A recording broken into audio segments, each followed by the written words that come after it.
At ease, testing the speed.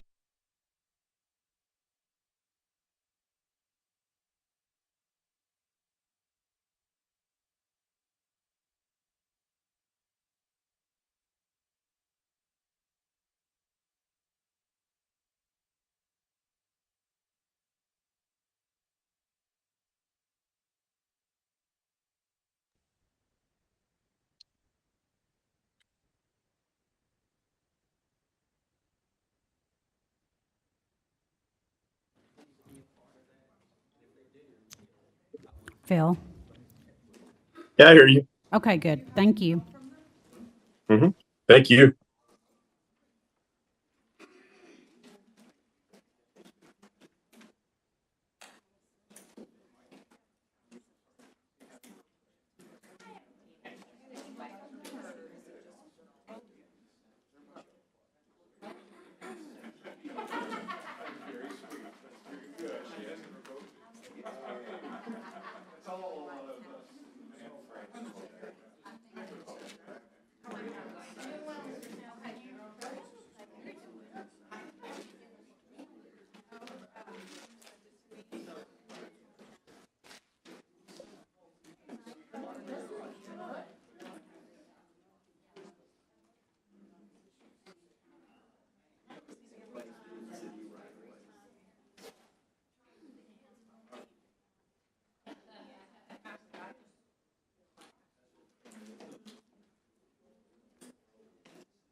As we prepare for our meeting this evening, if you would please silence your mobile devices.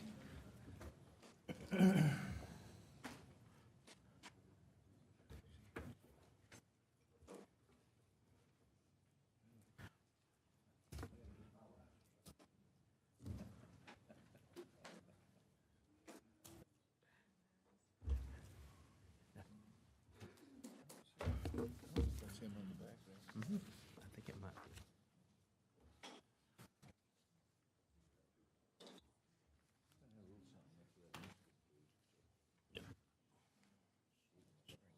Prepare to point someone to TERS yet? Because it's on this agenda. Okay, so do you just want me to say that you wish to Yeah, postpone? postpone it, yeah. Okay. They don't need one, do they? If They they need do, one because I know. Donna fell off. they need one now. Yeah. Well, Donna You came want me off. to, You don't have to do it right now. We can do it next week. okay, yeah, let's do it next week. We're not having a meeting at the Okay, end of okay. August.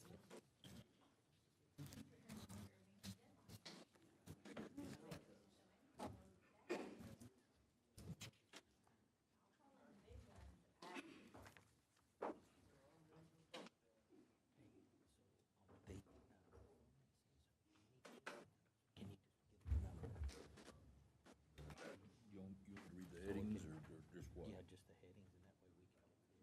Yes, sir.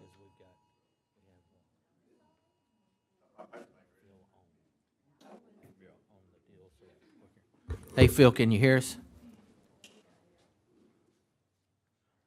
I sure can. Can you hear me? I can, and I want to thank you before we get started. I get an extra Red Bull in it with you not being here. I was saving that one. I know.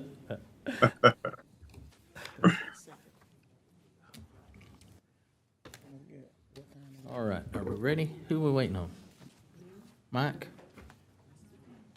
Is He's outside there.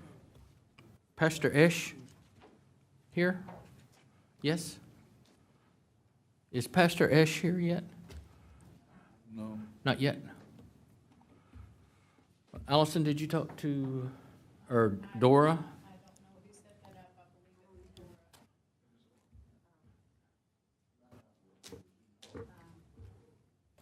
Let's wait a few minutes. Maybe he's on it.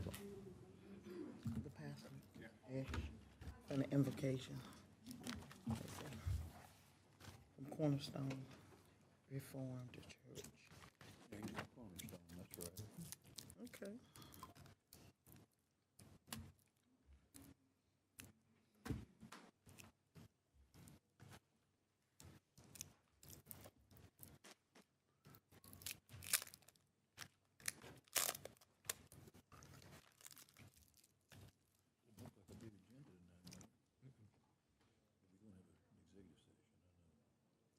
Try to go to it.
Well, I bet she'll do it well, too.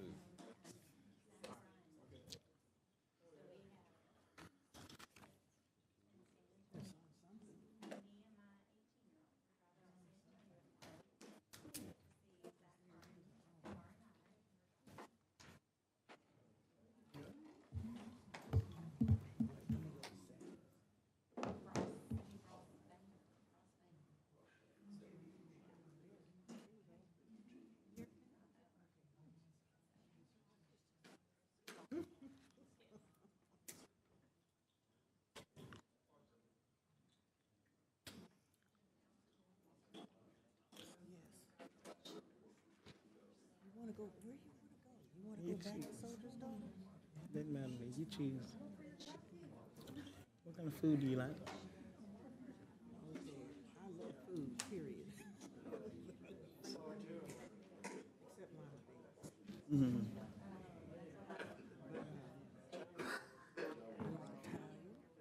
I don't wanna go to Napolis because I don't like the construction. What's a mess over there? At this time, the mayor will call to order the regular city council meeting for July 30th of 2024 at City Council Chambers, 201 East Nash Street, Terrell, Texas. Have with us here on the dais District 2, Donna Renee Anderson, District 3, Mayrani Velasquez. We have District 4, Stephanie Holmes Thomas, Mayor Pro Tem. And then we have remote District 5, Phil Robinson, Deputy Mayor Pro Tem. At this time, Mayor Pro Tem, would you lead us in invocation? If everyone would please stand, remain standing for our pledges. Please bow your heads. Dear Lord, thank you for this day. Thank you for our life, our health, and our strength. We know that we will not be able to move, breathe, or even live without you, God. We thank you for this opportunity to serve our community in this capacity. We ask that you give us clarity of thought and mind. Help us make decisions that's going to be useful and helpful for the community today and the community in the future. In Jesus' Son's name we pray, and we say amen. Amen. I pledge allegiance to the flag of the United States of America and to the republic for which it stands, one nation under God, indivisible, with liberty and justice for all. Honor the Texas flag. I pledge allegiance to thee, Texas, one state under God, one and indivisible. Our next item on the agenda is mayor and council community recognition and events. I want to take a moment to recognize a couple of individuals who have passed recently. One is a former council member from District 2, Grady Simpson's mother, Willie Mae Simpson. She had her funeral services today. It was well attended. It was a great service. Got to see a lot of old classmates, so our condolences to Grady and his family. In addition to, we lost someone who has been a big part of the city of Terrell. His wife is here with us. LaDonna Thurman is here, but if you don't know, Don Thurman, who was a former council member, he was a chairman of the Planning and Zoning Commission at one time. I served on that commission with him. He was chairman of our Tax Increment Financing Committee. He served as the president of the BFTS Museum as well, and that's just a few things that he was involved in. But one thing about Don Thurman was you could count on him to be there and give his best for this community. And for that, we want to thank him, thank his wife for giving him the opportunity to serve on all those, because it took a lot of time from his home life. But he gave unwillingly to this city. Kindest gentleman that you could ever meet. Smart and thoughtful in his decision-making, learned a lot from him, and we just want to give thanks to him, his family, and say thank you for your service to the city of Terrell. Mike, did you want to say a few words?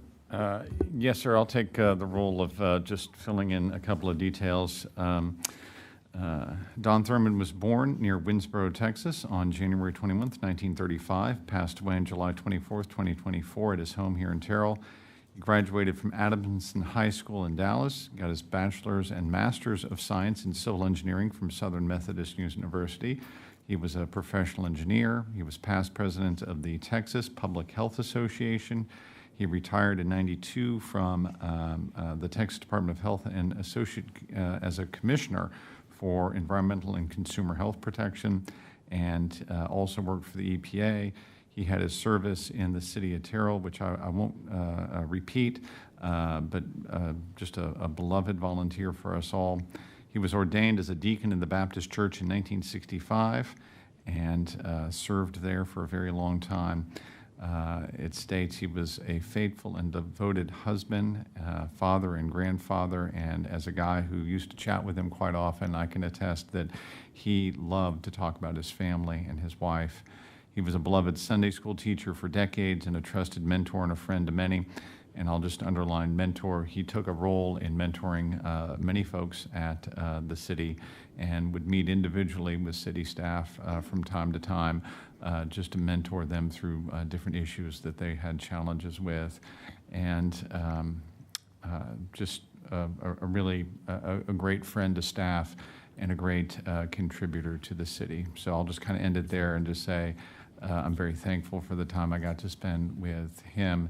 He was one of the original people who recruited me to move here, and I can't tell you how thankful I am that he took part in that. So God bless he and his family. Yep. So on behalf of the mayor, the council, the city of Terrell, to both the Willie Mae Simpson family and the Don Thurman family, the relatives and friends, our sincere condolences to all of you. Our thoughts and prayers are with you. At this time, if we could please have a moment of silence to remember those two individuals.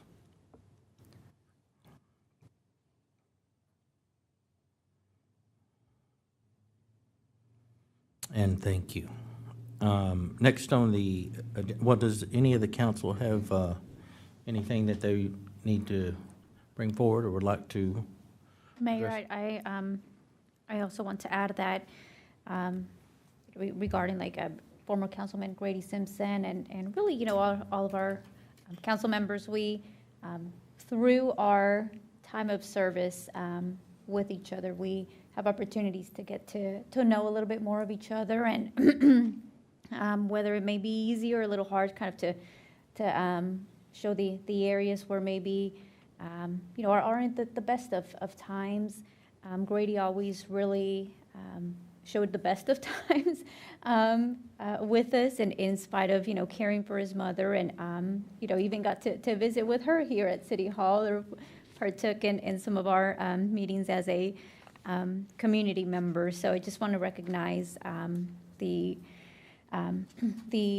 relationships that we build on council, and extend my condolences to him and his family. And it was really good to be able to do that in person as well. And I also want to give kudos to staff. I should do this more often, but I did get a call from one of our community members that spoke, Mr. Richard Blair, that spoke the last time we were here, and was speaking about concerns with stormwater, and that we had talked with him a few times, and had shared that there was work undergoing, there was progress being done with the issue that he brought to our attention, and he did call and express his gratitude, and said he had not heard complaints from community members and saw the progress being made, and thanked him for bringing that to our attention. And that's just another reason why we should continue to bring, as community members, concerns to the attention, because there are some times where we may not be able to see those ourselves. Okay. All right, next item on the agenda is board and, no, I'm sorry, hear remarks from visitors. We do have someone who would like to speak before the board. Again, this is a time for the council to listen to community members on items that we're going to address at some point. So if Paul Herman would come forward, if you would please just state your name and your address and comments.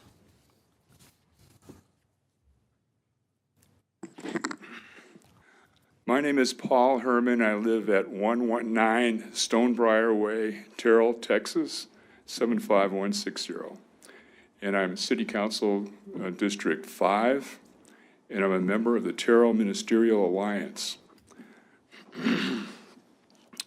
In my email of July 21st to all of you, I expressed my concern that the two amendments that you were considering, the amendments for those two ordinances, would only create a revolving door through the city jail for the homeless, but they would be back out on the street. I remind you of the words of Jesus, "For you always have the poor with you," John chapter 12, verse 8. And I suggested that we provide a way for at least half of the more than 55 homeless that we have here in Terrell, to get them off the streets, to be in a safe shelter, to get out of the elements, and to have hope that others care about their plight. I recommended that we eventually build a tiny home village for the homeless, like what was done in Reseda, California, when we get the funds to do it. We don't have it now. I sent some attachments from the company that built this village in Reseda, California, and also a video link of a short Fox News video of the tiny home village. In case you have not had an opportunity to see these attachments, I have them here as handouts for you to look at, and also included 4 ways to fund a pallet shelter village. And if you haven't seen the video yet, I highly recommend that you see it. So, because Jesus said, "And the king will answer and say to them, 'Truly I say to you, to the extent that you did it to one of these brothers of mine, even the least of them, you did it to me.'" Matthew 25:40. In the words of Jesus, we have a moral obligation to care for the homeless. I recommend that we designate a piece of land and zone it for the homeless, either inside the city limits or annex land outside the city limits. And that we allow the homeless to camp there on the land until we have the funds to build that tiny home village. And it would be as little as 20 homes, roughly about half of the 55. Our faith community and friends of our faith community can continue to provide food, laundry services, and showers for the homeless.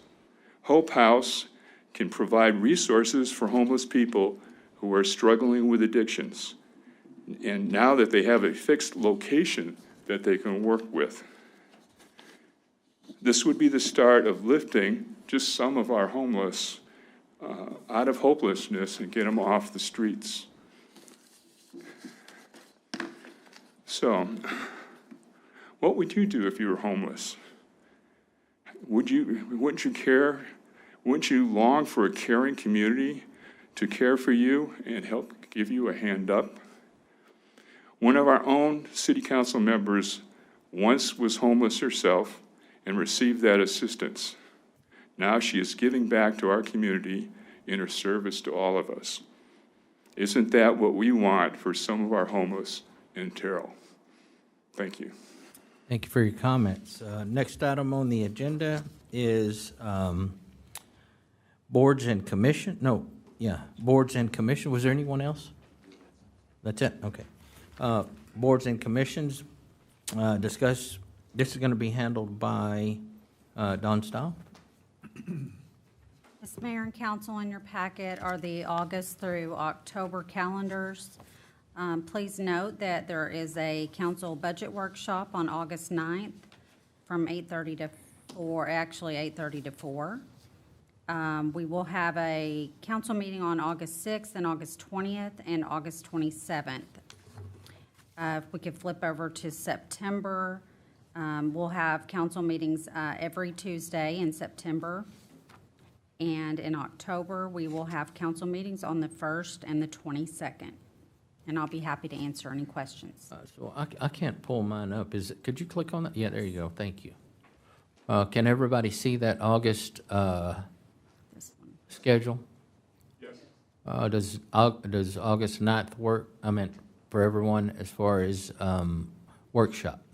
I'm gonna probably be about 3 to 4 hours late. I have a meeting scheduled at 10 o'clock. Okay. Is that virtual or is it going to be in Dallas? It's local. Local? Okay. All right. Anyone else? All right. Good. Our regular city, go back one more though. Let's look at the regular city council meetings for August is scheduled for 6th, the 20th, and the 27th. The reason for the 20 and 27th back-to-back is ordinance related or is budget? What is it's that? budget and budget-related ordinances. We just start hitting deadlines when we get to the 20th, and you'll see that September schedule also has a full slate of meetings, and all of those are connected to various hearings and things that we have to do with tax rate, utility rates, stormwater rates, trash rates, and so on down the line. And we will do our very best to keep those as short and concise as possible. All right, let's go to September. Phil, does anybody have any questions on August? Okay. I do. I actually, I have a conflict on the 20th and could more easily do the 13th if that's possible. I don't know what the impetus is for the 20th. So if we did the 13th, we would need the 20th because those two count. Those no. We have a No, public hearing. Okay. There's- There's a there's- public there's- hearing Been there, Phil. advertised. That's Yeah. all right. Yeah, Yes. On the 20th? Yes, sir. Yes. yeah. Okay, so that one's not movable. Uh-uh. All right, I'll see what I can work out. Okay. So all of this is in relation to the budget?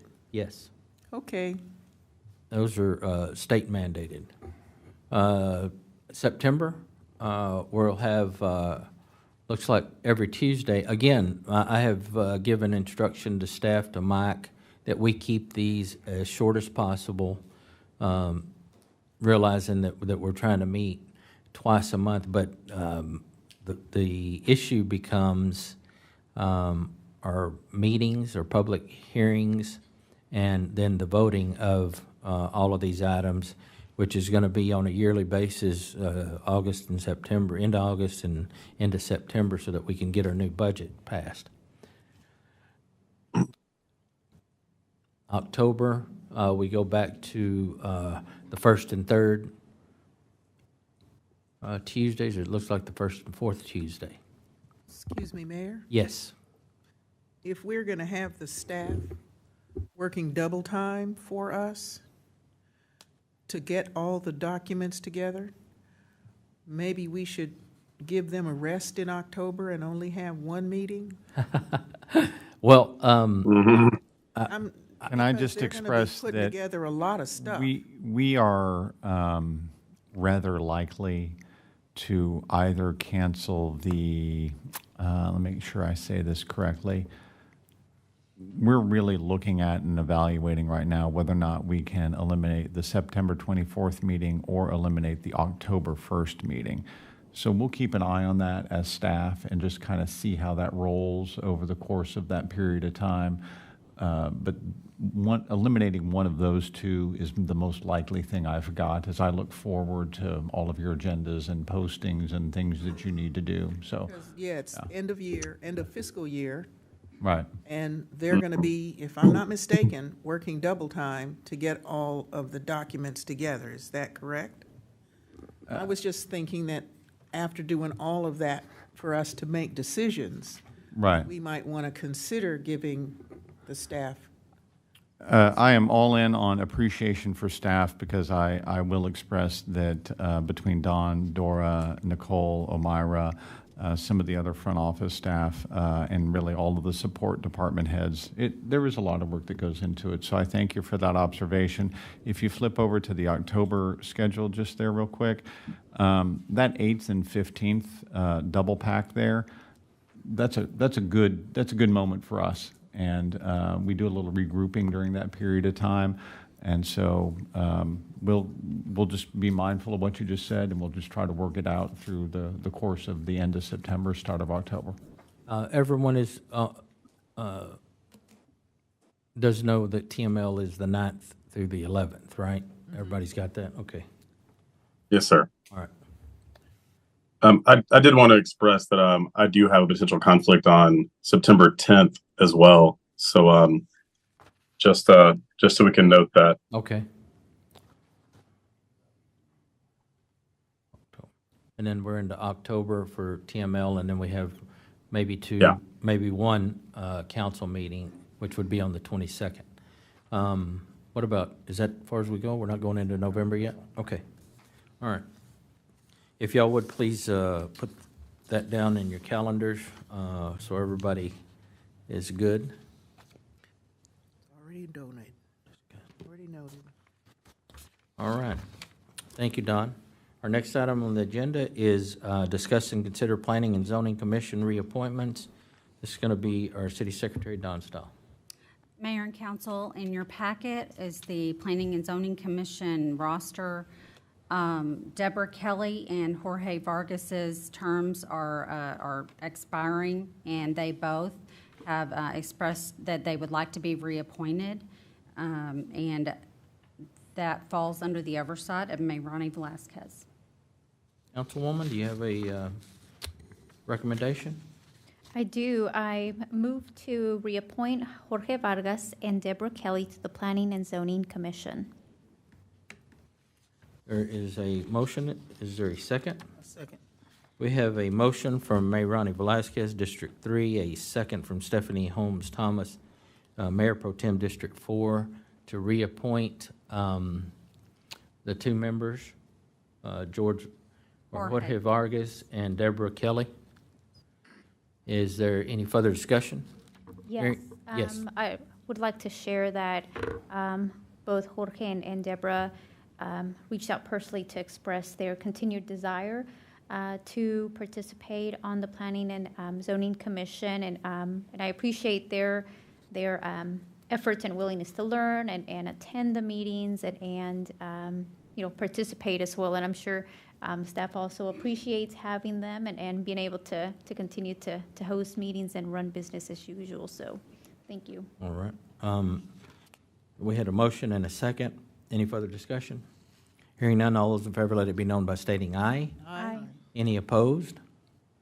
Motion carries unanimous vote of those present. Our next item on the agenda is 4.3, discuss and consider library advisory board appointments.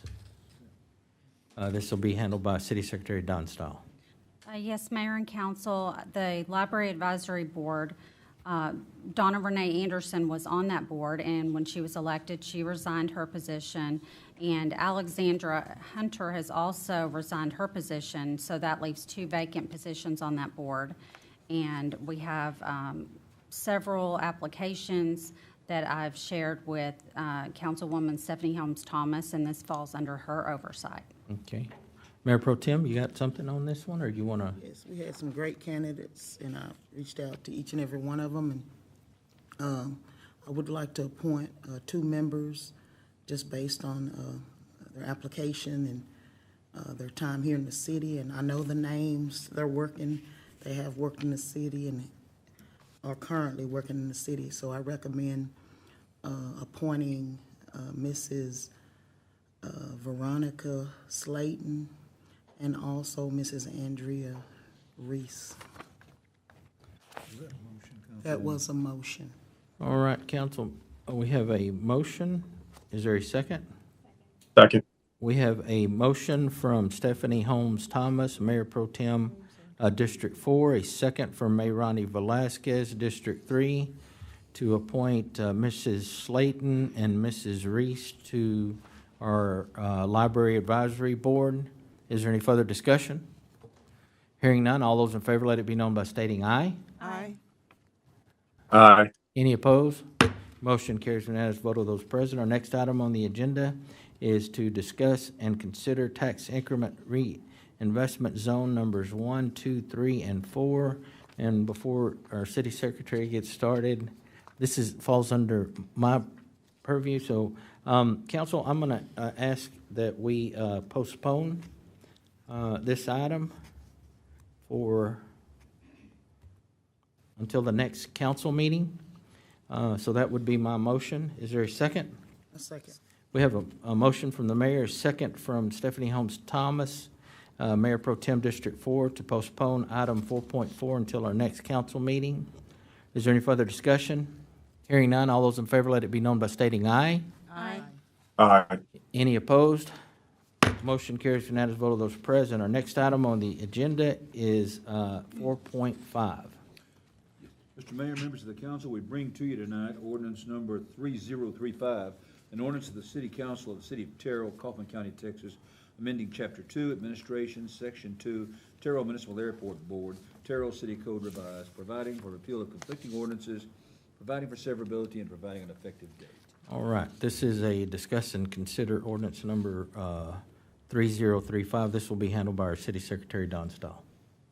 Yes, Mayor and Council, we have discussed ordinance number 3035 at the last few council meetings. We were updating some of our ordinances regarding boards and commissions, and some of you had expressed some concern over some changes as far as residents go being appointed to the airport board. And so we did add in some language. We added in that no less than 5 members residing in the city limits, employed in the city limits, or leasing an aviation hangar or facility on airport property, and no more than 2 members who do not otherwise qualify, but do have substantial experience as aviators, aviation ground support, or in airport facility business management. So Okay. that makes it 5 members that do reside here, and then 2 that do not. Okay. But they can reside here. It's not that they Yes. have to not be. Right, okay, good. Well, the 5 would, There's an option to have 2 that do not reside in Terrell. That was what our, yes. yeah, Right, okay. and just for clarity, the 5, no less than 5, the minimum 5. Right. That's not just resident. Yes. That's they could be employed in the city limits, or they could be leasing an aviation hangar Yeah. or facility on the property. Perfect. Yeah. Like it. That's what Yeah, we were we asking for. were attempting to capture the flavor of the conversation, and I Yes. did run all this by your airport board chairman as well. Okay, good. And they were good with it? Yes, sir. Wonderful. Is there a motion on ordinance number 3035? I make a motion. Okay, I make a motion that we accept ordinance number 3035. okay. There's a motion. Is there a second? Second. Have a motion from Donna Renee Anderson, District 2, a second from Mayrani Velazquez, District 3, to approve ordinance number 3035 as presented. Is there any further discussion? I think just thanking the staff for taking our recommendations and moving forward. I like it. I agree. Yes, ma'am. Any further discussion? Hearing none, all those in favor, let it be known by stating aye. Aye. Any opposed? Motion carries for unanimous vote of those present. Council, Can I just say one thing? So, council, for clarity, everything that you saw there under the airport ordinance, what we've done, and because we've talked about, and Dawn's been presenting to you, making consistency changes throughout all of your ordinances. The 3-year term and the leave policy that we discussed last time around, those changes are all embedded in the updates that you'll find in the consent agenda. So those all got translated for your other boards down into those. And we are also having that discussion with the EDC and the Paddock Board and the TERS and the Power Center, because those 4 all have specialty things that they have a process for updating bylaws and these sorts of rules. And we'll do that work now or after tonight's meeting. Just want to be clear about the process there. Council, before we move on to the next item, if there's no exceptions, the mayor moves to suspend the rules and move into executive session at this time. Is there any objections? Hearing none, we are going into executive session. I need to read that, though. Yeah, I'm going to, yes. So we're going to adjourn into executive session in accordance with Section 551 of the Texas Government Code to discuss the following: Section 551.072, deliberation regarding real property; Section 551.074, personnel matters; and Section 551.087, deliberation regarding economic development negotiations. We are now in executive session.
Can you guys hear me?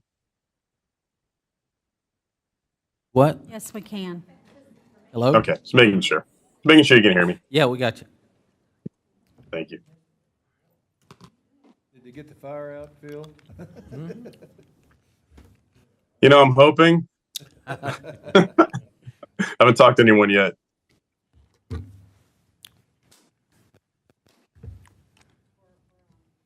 All right. Are we good? All right.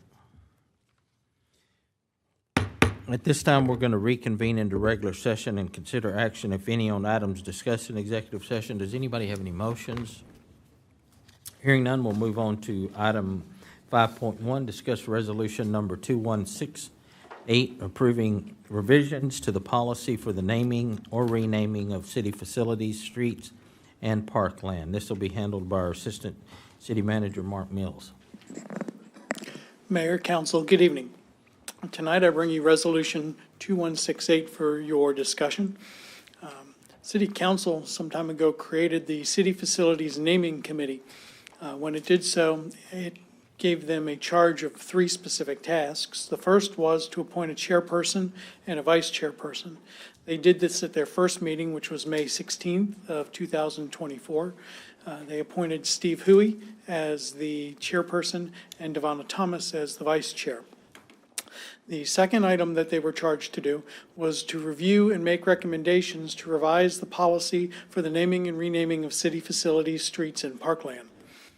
They considered the policy at the June 20 and July 18th meeting.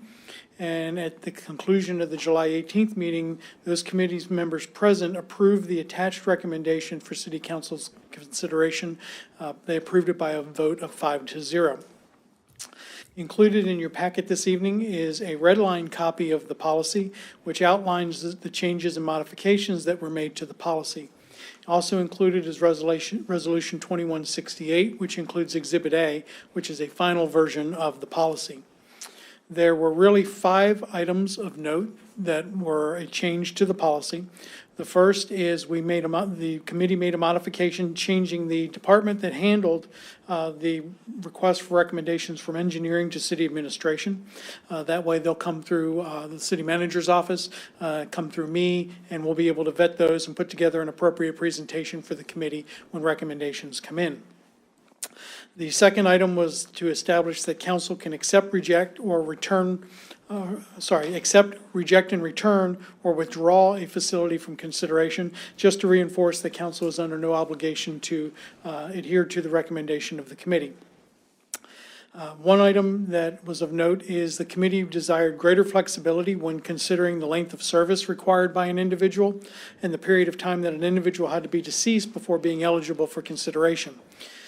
What we have done is, at the request of the committee, we put in a item in the policy that by a 2/3 vote of the total number of the committee members, there are 9 members on the committee, so it would require a vote of 6 individuals to suspend the length of the length of service or the period of time that individual is deceased when considering making a recommendation. Again, council is under no obligation to accept the recommendation, but they wanted the flexibility to make those considerations. Another item that got included in the policy is the public input process. It was decided that we handle this more like a public hearing, where we would put notice in the newspaper at least twice during 2 separate weeks prior to the item being considered by the committee. We would notice the individual homeowners or businesses located within 200 feet of the perimeter of whatever it was that was being named, with the exception that interior rooms to a building would not fall under that. We put notice on the city's website and then endeavor to identify and engage any members of the community or any organizations that may have an interest in the naming of the facility. The revised policy also provides the committee an opportunity to create and maintain a list of names to identify important members of the community for future naming consideration. That way, if there's individuals that the committee would like to consider, they can essentially keep a log of those individuals, which can be added to or removed from. That way, as individuals rotate on and off the committee, as staff changes, we have a way to memorialize what the thoughts of the committee were at that time. Staff has also created and is updating with committee feedback an application that can be submitted through the city's website that'll allow individuals to make requests for facilities to be named. This will provide, again, provide an opportunity for members of the community to make requests or suggestions, and it'll be available both English and Spanish. Once the policy is approved, the committee can move forward with their third charged item, which is to begin naming specific facilities outlined by the city council in their initial charge. This evening is for discussion only, and we will bring this item back to you for action at the August 6th meeting. I'm available for any questions you all may have. So it only takes a majority of the vote from the council to reject a recommendation. It doesn't need to be a unanimous vote or anything like that. No, sir, it wouldn't change any requirements or place any restrictions on council. It'd be a simple majority vote by council to either accept or reject. Okay. All right. Anybody have any questions on this item? That was one of my questions. Okay. So that was good. I marked that one out. What about, is it anything in this policy that addresses anything that would exclude a person from being named? There isn't anything that would specifically exclude them. There are requirements for what they would have to achieve to be included. There's various things for streets, facilities, particularly like if it's named after an individual. Part 4 is for an honoree for a park or a facility. There's specific requirements for those individuals. Go back to the part, I kind of missed that about, there was another, the engineering committee was over, engineering department, When the that we transferred that power to administration. Repeat that for me. Sure thing. When the original policy is adopted back years ago, the request for, if a group of individuals wanted to make a request to rename something, it went through the engineering department. Since I'm the liaison for the committee, I thought it was best and talked to the committee that it actually flow through the city manager's office. That way we can coordinate whatever efforts need to be coordinated to get the committee a presentation and the information that they need so they can make an informed decision. I remember I was on planning and zoning, and street toppers and things like that went through that department. Okay, thank you for clarifying. You're welcome.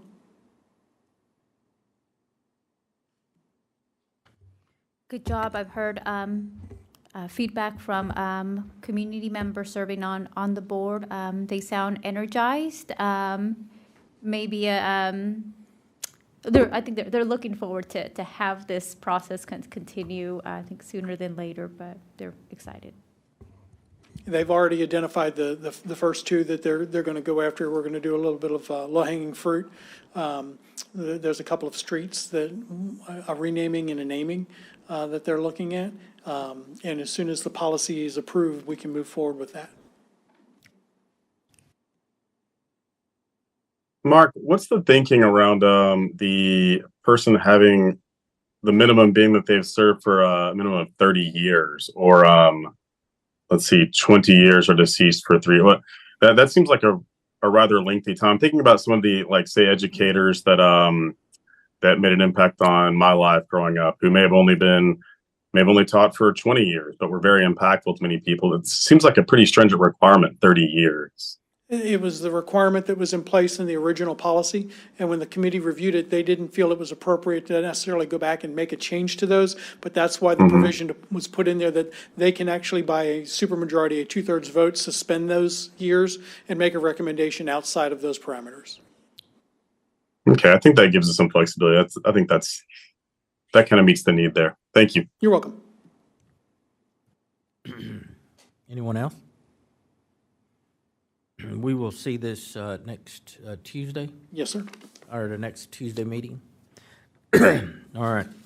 Thank you. Thank you. Next item on the agenda is discuss overall process for procuring employee group health and benefits insurance plan providers and related third-party services. This is going to be handled by our Director of Human Resources, Sue Fladney. Good evening, Mayor, Council. Here we go again with some more benefit information. Exciting, we're getting to that point now. So over the past several weeks and month or so, we have talked about the RFP that we put out for procuring, a group health and benefits insurance consultant to help guide us through the process. So want to talk about those general next steps going forward. So the RFP and consultant selection for group health benefits consultant, which that consultant will serve as our third-party administrator for all of our ancillary and voluntary benefits, as well as helping us find and secure new administrative services for our medical plan and our prescription management company. They'll help us get those quotes, put out the new RFPs for those that need to go out for bid or to get those proposals back. And anything exceeding that $50,000 limit will come back to council for approval there. We'll then work with the consultant to review the design of our current health and prescription plan, determine if it's effective, what changes we want to make when we do go out to bid for that RFP. Looking at the existing networks, cost projections, actuarial, to identify those baseline total costs, plan costs. We'll then work with the consultant to begin to develop a 3 to 5 year benefit strategy, set some goals and standards for our plan performance, make sure we're in regulatory and healthcare compliance, look at our pharmacy consulting, see if we're getting the best value for our money, help improve our benefits communication administration and implementation of enrollment technology as we move forward with Tyler for payroll and our HR human resource management component for position control and things like that. That will help us become more efficient in the process there. In coordination with the consultant, we'll develop and issue those RFPs for that group health and benefit provider. The plans, they'll help us analyze those RFPs when they come back. They'll work hard to negotiate for us with those carriers to get us the best rates and the best plans possible. The nice thing about being self-insured is those plans are always our plans. So we always have that flexibility to develop what we think is important if we want to keep deductibles low. Again, there's all cost to those things, but we have that flexibility to decide what's included in our plan and what's not. Once we do that, then we will implement those selected plans with our consultant, the city, and then those vendors who will have a whole bunch of setup and working with them to get that taken care of so our employees can get enrolled and get moving with those. And then the consultant will provide ongoing account management services for us, including advanced analytical statistical reports, actual legal compliance support, assistance with vendor carrier management, enrollments, customer service, claims, COBRA administration, single source vendor billing. So all of our benefit plans will get billed, or we'll just have our payroll deductions. We'll work with our consultant TPA to make one payment to them, and they pay all the vendors instead of us having to pay multiple vendors and try to reconcile all those plans. And then ongoing enrollment and benefit support there. So just a reminder, the overview of the selection process, we did issue that RFP back on July the 3rd. The responses were due back last Friday, July the 26th, and it was to provide professional consulting services for our group health and benefit plans. We received 5 responses, which is excellent. 4 out of the 5 are very large national public sector health and benefit consultant groups. And 2 of the responses received were below that $50,000 threshold for council approval, and there's actually no cost for the consulting fee. There's just the TPA where they do make the commissions off of those voluntary products, which is the same setup as we pay now to our broker. So very similar there. So that's nice to have that expertise of the actuarial services, the consulting to help us move forward and provide the best plans possible at the best price and cost for both the city and our employees. So again, the consultant will assist us with that health and prescription benefit plan design, assist with the RFP process, the vendor evaluation and selection, program implementation, compliance advisory guidance, actuarial rate development, and ongoing general benefit support and administration of our employee benefits program. So just a quick timeline. So right now, we are working to check references on those 2 providers that did offer us those free services for the consulting. So we will work diligently to do that and select our new consultant from there. Late summer, we'll work with that consultant to review all of our plans. We'll have to get all of our financials together, all of our eligibility reports, and get those out in the RFPs issued. During the fall, we'll work with the consultant to evaluate RFPs. So they'll go to work helping us negotiate with those once they all come back. Pending those responses, we'll recommend the RFP awards for council approval throughout the fall, and then late fall, once we issue those, or once we select or make those RFP awards, we'll set up and implement the plans with the vendors, carriers, develop communications for our employees, including a new benefits book with all the plan information. We'll hold informational meetings, have all the premiums, educational information available for our employees. And then in December, we will conduct those open enrollment meetings. And hopefully, January 1, we will start a new health plan year with hopefully some wonderful benefits, new additions, and have some great supports that are in place for our staff and our employees as well. Excellent. And I can answer any questions you might have. You know what, for the mayor and the council, our goal is to make sure that we have best policy at the best price for our employees as we move forward. And the benefit package that we can put together for our employees is important for all of us, I believe. So again, thank you for your hard work. Does anybody have any questions, comments? The cost, so these proposals will include the affordable cost for our employees. So you've got your shell, which is your administrative services. So once we have this consultant, we'll put an RFP out for administrative services, which is what we have now. So our current administrative services is through ABA. So they administer the plan. We tell them, here's what our plan is. There's a network involved. And it could be that there's a carrier instead of ABA. It could be United Healthcare. It could be Blue Cross Blue Shield that serves as that administrative services provider.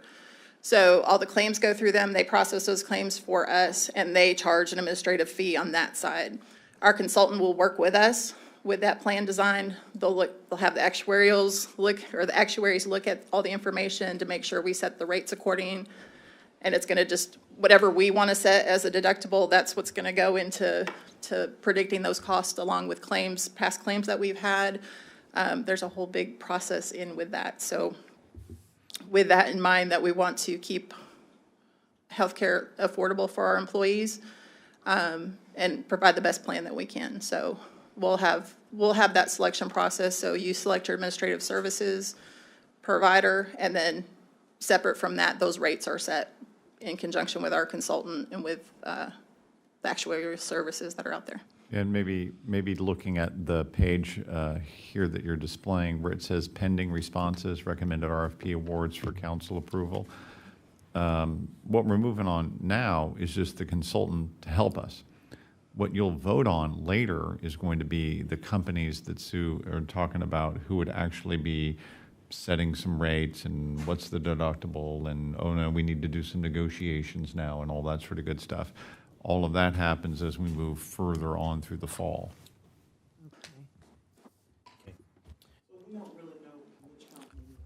No, because we'll go out for bid on those. Correct. So this is what I would like, just based on this, I'd like to see where we were, what we're saving, or what we're doing now, to kind of see, I know you might, I think we can kind of compare apples to apples, but I would like to see what the savings would look like now. Say, hey, this is where we were 2 years ago, or a year ago, before we implemented this, and this is where we are now. I just like to kind of see the numbers, the percentage that we made. So, I don't know that we're going to know that until we actually have an administrative services provider. As far as the consulting fee, I can tell you our current broker, just for the consulting fee, charges us about $72,000 a year just for his services. And then we still pay administrative services fees for our plans to ABA, to our pharmacy benefit managers, which is USRX Care. So, I mean, we have claims, but again, if we move to another provider, whether that be another third-party administrator, kind of like ABA is, or you go through a carrier and do that, we won't know that until they may do some claims repricing to say, if you go with this network, there'll be some evaluation through that process. So we'll bring that to you as we get those bids I back. think that's a really important question also, because part of what you're going to evaluate, and as Sue will have the task, is to say, oh, here's two companies, and one of them might be lower cost, but poor customer service. And I can assure you, I really am going to be a stickler for good customer service for the employees. I need them to be able to go to the doctor and get a good response and get cleared and all that sort of good stuff. So yeah, cost is huge and very important. I don't want to discount that at all, but I also need a breadth of services that gives me a wide range, so I don't end up with, well, these things don't qualify, and I need good customer service. So all of those get into the mix, and you guys, some of you guys here with us here on council are with, have really great healthcare backgrounds. So I would say, you know, stop in, chat with Sue about it. If you've got ideas, we're hungry for ideas now. So contribute, and we're happy to hear your contributions. Absolutely. All right, so are we going to see this again, or? You will see it again as where it says pending responses. That's your next, Okay. that's your next slice at this. Got it.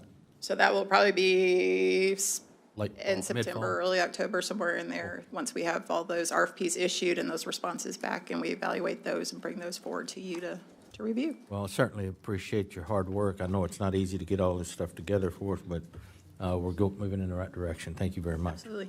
Thank you. Next item on the agenda is 5.3, discuss award of contract for RFP 24-14, Poetry Road and Highway 34 waterline improvements, TDA CDV 21-0329. It's going to be handled by our city engineer, Chris Snap.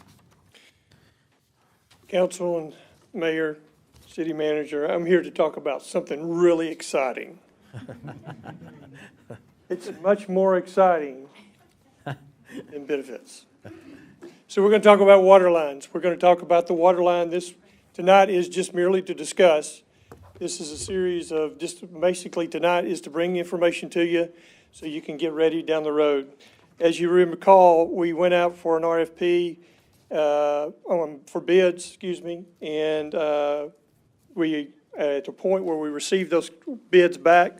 This is the water line that is going along Poetry Road up towards the water tower. Not all the way to the water tower, but basically right in front of the high school, back towards the elementary along there. We have a line on the side of that road that is very old and in bad shape.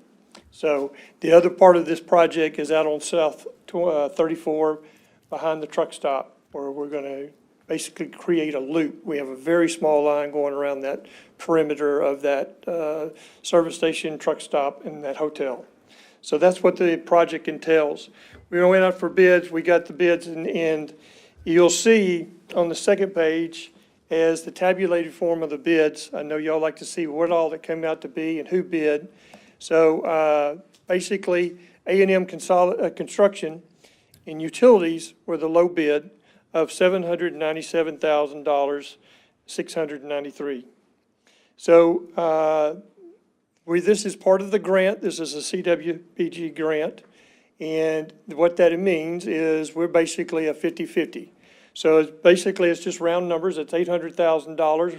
They're going to pay us $355,000 when the city picks up the remaining. So we're going to get this construction in half. So that's the in essence of this. Not ready to make recommendations. We have some pending land acquisitions going on, so we're not at the liberty to award it prior. We have to make those complete. So our schedule ahead of time, and when you look down the future, this is discussed. We'll have a further discussion July 30th, and then on August 6th, we'll ask for the council to take action on that. But this is what the bids are from here moving forward. So. Did those bids come in as we anticipated? Were they higher or Yes. lower, or what? Right on Right money, on, or? right on what we anticipated. We were thinking 800,000, somewhere around 800,000. Okay, good. So 50-50 split on that, basically. Anybody have any questions? Can't help but noticing it was A&M that got You know, what happened to, what'd you do, tear up the Longhorn bid on it, this thing? They didn't even bid, they no bid. You said this project. Figures. Stand over here off of Poetry. What did you say about the truck stop? Where? On 34, South 34, across Interstate 20, Behind the Valero. so behind the, yep. Oh, thank you. Our next item. I have a on the- quick- Oh, yeah, I go have a ahead. quick question for Chris. Yes. So, just for these types of issues, how did you identify that this water line was older and had to be improved? I just imagine we have a lot, probably tons of very old water lines in Terrell. So, what factors kind of come into play when you're determining which lines to prioritize? So there's many factors into that. There's just not one item that just says there's the golden bullet in there. One is working with DJ and his group. We have a fairly good database of what the age of the pipes out there on the ground are. So the second part of that is line capacity. As you know, some of the things that are moving north along that way, we need to increase the capacity in there. As with the other thing, we have we are looking at replacing the Poetry Water Tower out there. So there's a combination of several things that go in there. We also look at line failures, line breaks, amount of calls that are out there to do repairs. You've had a lot of line breaks in this area? I don't know the exact, it's been a while because this project was actually originated in 2022, 23 with McKeska and Rogers. Right, Mike? Yeah, I know that there were concerns about line breaks in both of those areas. The State Highway 34 one behind Valero is a section where the water line behind Valero is undersized in comparison to the rest of the system around it. And so there are capacity issues and pressures out there that create problems. On the Poetry Road side, my comment to you is in advance of building the elevated storage tank that is going to be the new elevated storage tank that DJ Brower is working on. Remember, we're putting a brand new larger water tower right next door to the current water tower that's next to the high school. Okay, there's no excuse for having aged in inferior infrastructure there, because the only thing that's going to happen is those guys are going to hook up that new elevated storage tank, and if I don't have a project like this fixed, it's going to be full of cracks and full of holes almost instantly. So, DJ, you want to add anything to any of that? The only other thing, Phil, on South 34, we have a 12-inch line going underneath Interstate 20. It necks down to a 6-inch and then goes back to a 12-inch over towards the Tanger outlet. That's where we're getting a bottleneck in our pressure. So we're line limited on that. So there's a reason for looping that around with another 12-inch. Gotcha. I was just thinking in terms of, I know we have that development coming in just on the other side of the high school from Town North there. And I know the new tower coming in. Is this to accommodate those two things primarily, the new development and the tower? Or is this because the line is actually failing? I'm just curious if it's a failure issue or a planning for the future issue. I'm going to separate two things that you said. The development came after the grant. The development had nothing to do with the prioritizing this. What Steve and McKeska were looking for was, again, I mentioned this a lot, they're looking for the intersection of where do we have a problem and what do we have eligibility for under the state program. This particular state program requires a minimum pipe size in order for it to be eligible. And so the pipe size on Poetry matched, the pipe size on State Highway 34 matched. We knew that we were within a few years of having to replace the Poetry Road piece of infrastructure. And remember, we would be building a new elevated storage tank next to our current Poetry elevated storage tank with no growth, because that facility was built roughly the year I was born, not quite, and I can assure you I need to be replaced, right? So the water tower does not need to be there anymore. So if we had zero growth, we would need, due to age, a new elevated storage tank. And so when you put a new elevated storage tank on there, you're going to change the hydraulics and you're going to have holes in an old pipe. So that was the idea behind the Poetry Road one. And again, the Highway 34 one was all about the pressure issues and the small size pipes that are back down there that Chris described. Okay. Thank you guys for that. All right, thank you. Next item on the agenda is 5.4, discuss contract recommendations for Fire Station Number 3, early release package. This will be handled by our downtown project manager, Raylan Smith. Good evening, Mayor, City Council. In your packet this evening, we did have 2 items that we needed to release for early package for Fire Station Number 3. So this would be the early package for Station 3 and the Pet Adoption Center. These 2 items were just for the station. One was the generator for the facility, and then also the switchgear and panels. The reason for the early release is just the delivery timeframe for these items. The generator, we are looking at anywhere from 48 to 52 weeks, and the switchgear and panels is 35 weeks to get those in. So this will just be for discussion this week. I'll bring it back to you on the 6th. I wanted to give you a chance to look at those recommendations from Core Construction, both recommended vendors and pricing come highly recommended by Core, and they fall within the original budget as projected. Does anybody have any questions of Raylan on this item? This one will come back to us Your next meeting. at our next meeting. Mm-hmm. Yeah. What's the switch panel? I understand what the generator is. It's for your electrical panels. Yeah, it's some of the materials. So this is because it's going to take a while for this equipment to get here. Right, so that it would be delivered and to stay in line with the construction timeline. So these would be the only 2 items that we're asking before award of contract.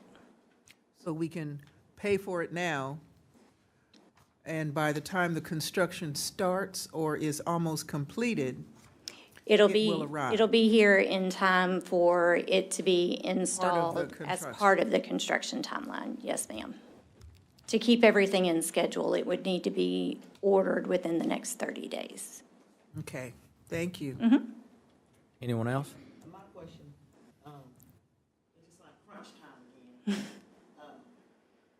If we know we need, I'm sure we do know we need generators. The generators and the electrical panels are definitely mandatory for the facility. And so this would be an order that would need to be placed before the whole awarded bid. You guys do a great job. Just let us see it a little earlier. We got to do this within 30 days, or we're gonna be 30 days behind schedule a year from now. You know what I mean? Well, to the Mayor Pro Tem's point, is there anything else you can think of that might come before us? No, so the only That's other thing, timely. no, these were the only 2 items that would be released for early package. Everything else is scheduled to be released. The actual bidding documents will be released next week for this project. We're looking at an estimated start date. What was released today was an estimated start date of October 1, so you will have your bid recommendations to you, your first meeting in September. And so that will give you several meetings, and you can take your time. But we're looking at a 14-month construction timeline for Fire Station 3 and 6 months for the animal shelter renovation. But we'll be sure and bring those drafts to you in discussions with your bid tabs as soon as they're ready. I'm going to just mention that I think one of the most important things about this is where's it physically located at Station 3? It's on the opposite side of the building of the dormitory part. So firemen and women will be sleeping on the Apache Trail side, and this will be on the Interstate 20 side. So separating those 2 things when a generator is running is a really important thing. So good job planning the site for the team planning the site. Okay. Good. Thank you. Thank you. And she's on the record of saying no more surprises, right? No, that was it. No, okay. Only 2 No, I'm just teasing.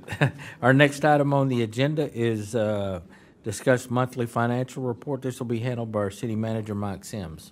Okay, so it's been a while since we've done our monthly report cycle, and I wanted to just take the lead on this and kind of go through this. I've got three great staff people out in the crowd, Tracy Rosales and Mark Mills over here on this side. Shelley Wallace is hiding back over there as well. So that is your financial team, and we are rocking along, and they're doing a really good job.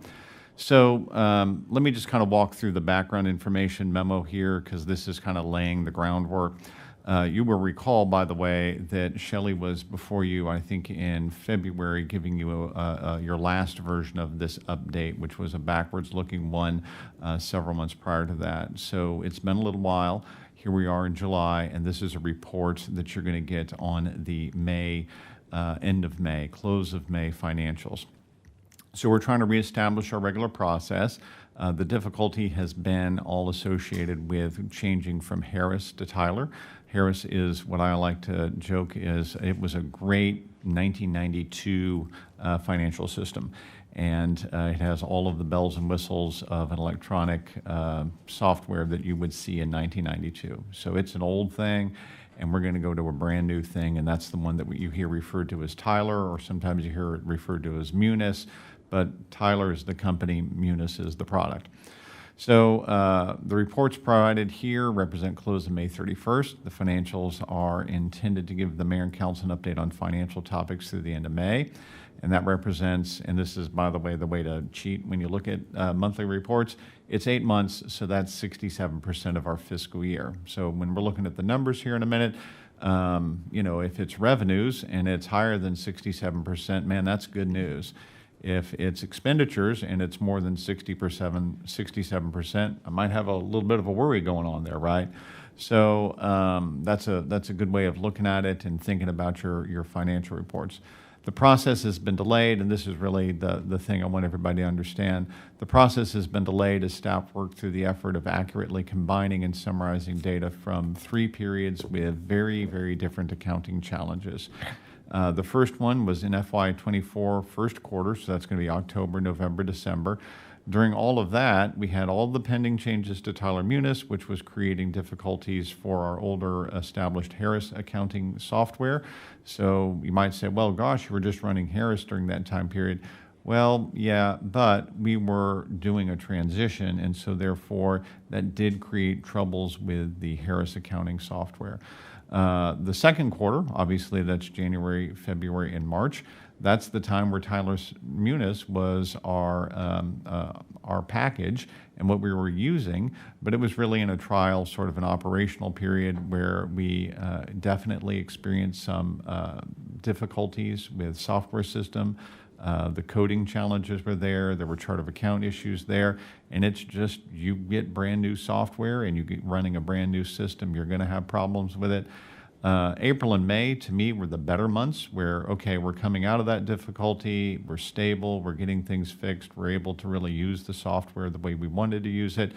But now we have the challenge of trying to say, oh, okay, how do I piece all of this together? Because I've got 3 very different sets of data, and to give you a report from October 1st to May 31st, the team really had some difficult work to do to make that happen and pull all of those distinct periods together. So what you're going to see is, we think, a really good, accurate representation of what that is. And again, that was a combination of Mark, Shelley, and her team, and Tracy all working together to make that happen. And again, we all thank you for that patience. I'm going to go through it. If you have questions, then it may be that I defer on one of the good staff people here, but I think I can tackle the lion's share of this. So property taxes, 95%. That's what you would expect, right? Most of our property taxes come in as they get paid in the December, January, February time period. They don't instantly come from the county. It does take a little bit of a transitionary period there. And there will be more stuff that trickles in because every year some of our bigger commercial folks are always a little bit late paying. There's always residential that's a little bit late paying. And so we'll get that to trickle up a little bit more from 95%. You can see the sales and use taxes. So that's primarily just our sales tax report. And you can see that says 63%. Well, gosh, that's not really 67%, is it? And so that's a little bit of a concern. I would say we're gonna probably miss our sales tax number by just a tad bit, and this reporting just sort of confirms what that number is. So that's a little bit of gosh, I'm a little concerned about that. What's good news on this page? Take a look at where it says construction permits, okay? That's 155%. So great, good news. That one's running a little bit higher on terms of revenue. In net, you look down there at the bottom and you see total revenue by category, the very last number on the page, 70%. So we are above our 67%. That's good, but frankly, it's to be expected, right? Because we've had the property taxes come in. And so we're going to be very mindful of that, because I kind of wish that number was a little bit higher than 70% right now. But we've got a few months, and obviously June, July, August, September are yet to come in, and we'll just be keeping an eye on the overall program between now and then. The next page takes you over to the expenditures in the general fund. Expenditures in the general fund net at 66%, so that's good news, but let's take a look at a couple of the details. You can see, as a for example, legal is high. Some of that needs to get reclassified because those have been legal expenses in our utility department, so we need to manage through that issue and make sure that we get that squared away correctly. Legislative transfers a lot of money over to the EDC and to the Paddock Board and to the Capital Improvement Fund due to those transfers. So that looks like a big number, right? But a lot of that is what we do by contract to other governmental entities. So that's where we house that number. You can see that public services is where you do your streets program, or a large portion of your summer streets program, and you can see that's at 55%. And I can assure you, with what council has approved for our summer streets program, that you're going to see, or probably have already seen, out and about doing a lot of good work. That 55% number is going to get all the way up to 100% right away, because they're out there doing all of that summer streets maintenance program. We had anticipated, ended up getting at a total of $42 million in expenses over the current year. And as we eyeball that moving forward, I have every reason to expect that we're going to fully spend $42,314,000 to run this city over the course of the next few months. We spend about $3.5 million a month. And so as you kind of eyeball everything that we're doing, I'm expecting every month that between payroll and all the city services that we provide, it's going to cost us about $3.5 million a month to run everything from library to HR to our housing program, fire, police, engineering, everything that we would consider to be a general fund part of the program here. The next slide is utility fund. Utility fund will always run low on revenue if I'm looking from October to May, and we sell the lion's share of our water between June, July, August, September, right? So you see that 59% number. That's telling you that our water sales really quite aren't there yet. Notice the difference in the top two rows, right?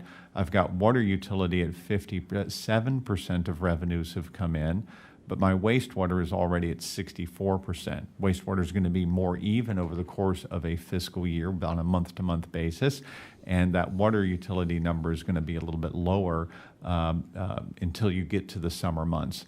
If it rains constantly between June, July, August, and September, we won't fully collect our revenues, right? So right now we're shaping up for what all the guys would tell you is a wet summer so far. What's the rest of the summer going to be like? We need to wait and see, and that's going to impact our revenues. What about expenditures? Well, expenditures down there, you can already see, well, we're running a little hot. We're at 71% of our total expenditures. Part of that is because we prepay some of our debt service transfers, so you can see that that number is at 79% down there. So we're a little high on that, but that's okay because we get those paid ahead of time. So we'll see how we end up over the course of the rest of the fiscal year. But again, I would fully expect us to spend the full $20,553,000 under our utility fund. And I am concerned about just watching the weather to see how water sales will work out over the rest of this fiscal year. The next page is going to be utility capital reserve. This is a heavily dependent upon construction program, and you can see we're at about 64% right now. That means the guys are trucking along, and whenever DJ calls me up, as he is wont to do, and said, we have an emergency repair at this location, then we know that we've got a pool of funds there to go out and take care of that. And we've had a variety of locations where we don't necessarily wave the red flag to council all the time. Sometimes you guys report it for us and let us know there's a leak somewhere. And that's great, that's wonderful, but we've got to have those resources to go out there and fix that. And that's part of what we're doing under this Utility Capital Reserve Program. The next slide shows you our fleet services.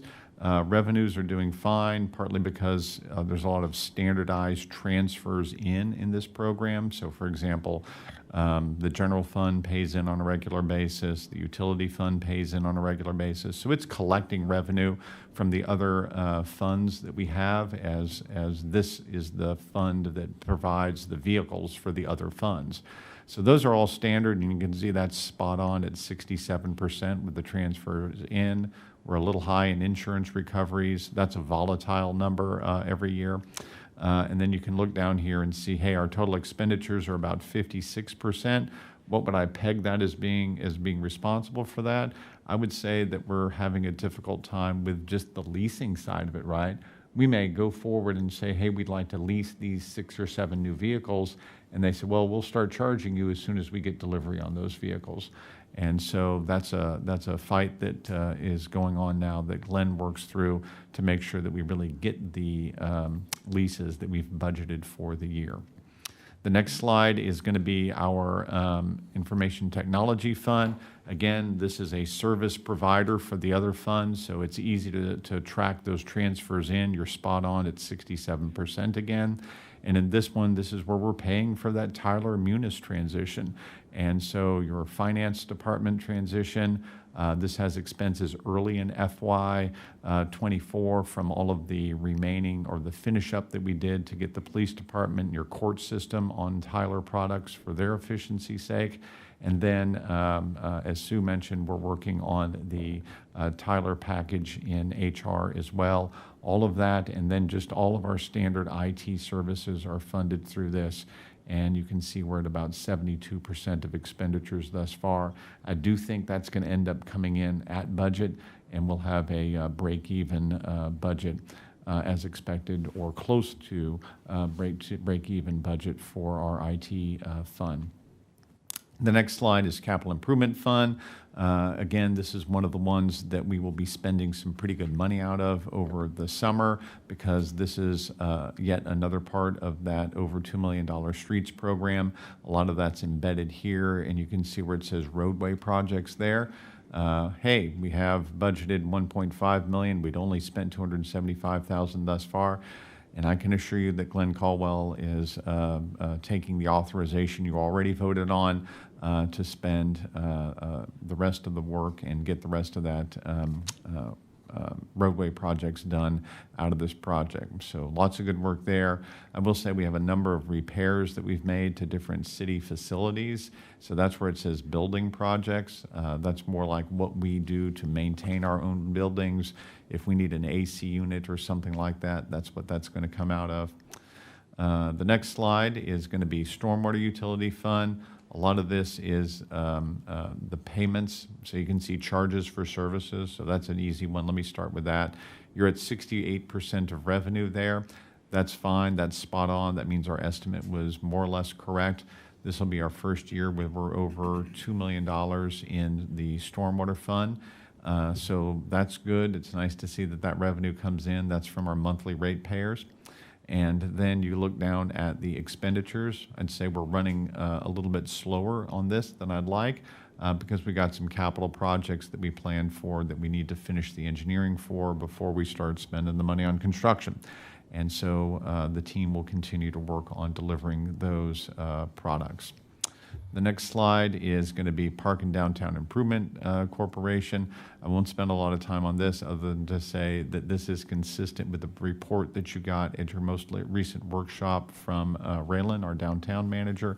She does a good job interfacing on this and making sure she's tracking her project here correctly. This also gets reported already to the Park and Downtown Improvement Corporation Board of Directors. And so good news for them. They're running just fine on revenues, which is primarily their sales tax, and they're spending just about as they planned on all of their different projects that they do for our downtown area. The next one is the last one in our report today. This is our investment schedule. Overall, we started the year with about $42 million invested in different interest-bearing funds. The first three there, Texas Range, Texas Star, Texas Pool, those are all organizations down in Austin which bundle together the investments of various governmental entities. And they all have a little bit different flavor for what they do, but more or less they're letting you buy into and out of U.S. Treasury markets on a day-to-day basis. And that allows us to get a pretty healthy interest rate that we wouldn't otherwise be able to achieve. So for example, the Tex Range, started with $26 million, have not redeemed anything out of that. That's the one where we have our CO 2023C invested. And then you can see that ending market value there of $27.6 million. So almost $1 million in interest revenue associated with that.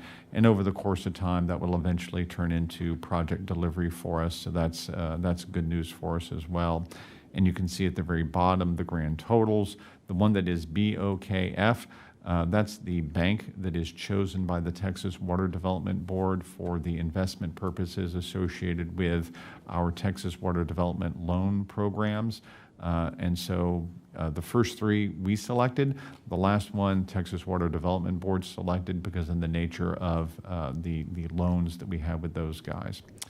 And that rounds out the report. I'd be happy to answer questions. I know it's a lot of data and you haven't seen this in a while. I would say that we're a complete open door. If you want to sit down and talk about them in depth, I would say make an appointment with Mark Mills and he can kind of get you connected with the right resource to do that. And with that, I'll turn it back over to you, Mayor. All right. I want to take a moment and tell the council, you know what? It's our responsibility as mayor and staff to be able to get you the financials in a timely manner so that you can make good decisions moving forward. We have been and are working on being able to get that to the council, the financial information, in a timely manner. We hope to have this accomplished with all of the issues in the two different software conversion by the end of the year. I won't say November, maybe in December, but certainly by January, I hope. And then once we get there, on a monthly basis, we'll be able to look at and evaluate the city moving forward. But for right now, I think the most important question that needs to be answered for the council is, do we feel like we're in good shape at this point in time? And is there any concern that the council needs to be aware of on the expense side and or the revenue side? Well, I'm going to say the people who put the numbers together, I need to talk with. I do not like math. I do not like being given a report and going through it in 10 minutes. So I'm going to say I don't like the picture. I'm not sure what I'm looking at, okay? So Mark and your staff, I would like to have, because I want to hear I want to hear what you have to say, since you are the people that are doing the calculator. And I don't know, because I don't know what I'm looking at. And because I don't know what I'm looking at, I am having a problem at what I'm looking at. And that is extremely vague. So I need to have a meeting, and I would appreciate an education into calming me down. I'm looking at I understand the public utilities, and I understand the general fund. I'm thinking this is the general fund that I'm looking at, that this monthly report is? Is this? All of So it. if you take a look at the top page of each of these. Each of them has a different title. Right, yeah. But it is called the general fund. We got public utilities on one side, right? And then on the other side is the general fund. Am I correct? Absolutely. Every page in here is, the first 2 pages, general fund fits on 2 pages. General fund fits on a revenue page and an expenditure page. Right, So if but I look at, everything that you talked about, other than the public utilities, is general fund? no. Right, they're each individual funds. After you look at the first 2 general fund pages, each page is a fund. Okay, yes, I need some help, Yeah. because we're going into the budget, and I really don't want to be the elephant that sits down and says, I'm not moving, because I won't move. This is I an have a good invitation understanding. to schedule meetings. That's what we're here for. Thank you. Yeah, Thank you. absolutely. I appreciate that. And I guess the other comment I would say is that with the interest rates, the return on our investments that we have, are we happy with using STAR, text pool, text STAR, text range, and then the BOKF? Looks like $1 million return on an interest. Is that what I'm looking at here on that too? Yeah, absolutely. If you go back over to that page, then what you're seeing at the bottom there is we started the year with $42.2 million. We withdrew $1.3 million, and we gained $1.4 million in interest. Okay, I just wanted to make sure that was. Yeah. mhm, Okay, Yeah. good. Anyone else? Couple of questions from me. I really appreciate you putting this report together, Mike. I think it's important for us to get these on a regular basis so that we're able to make smart decisions and kind of see where, at a high level, where our money's going.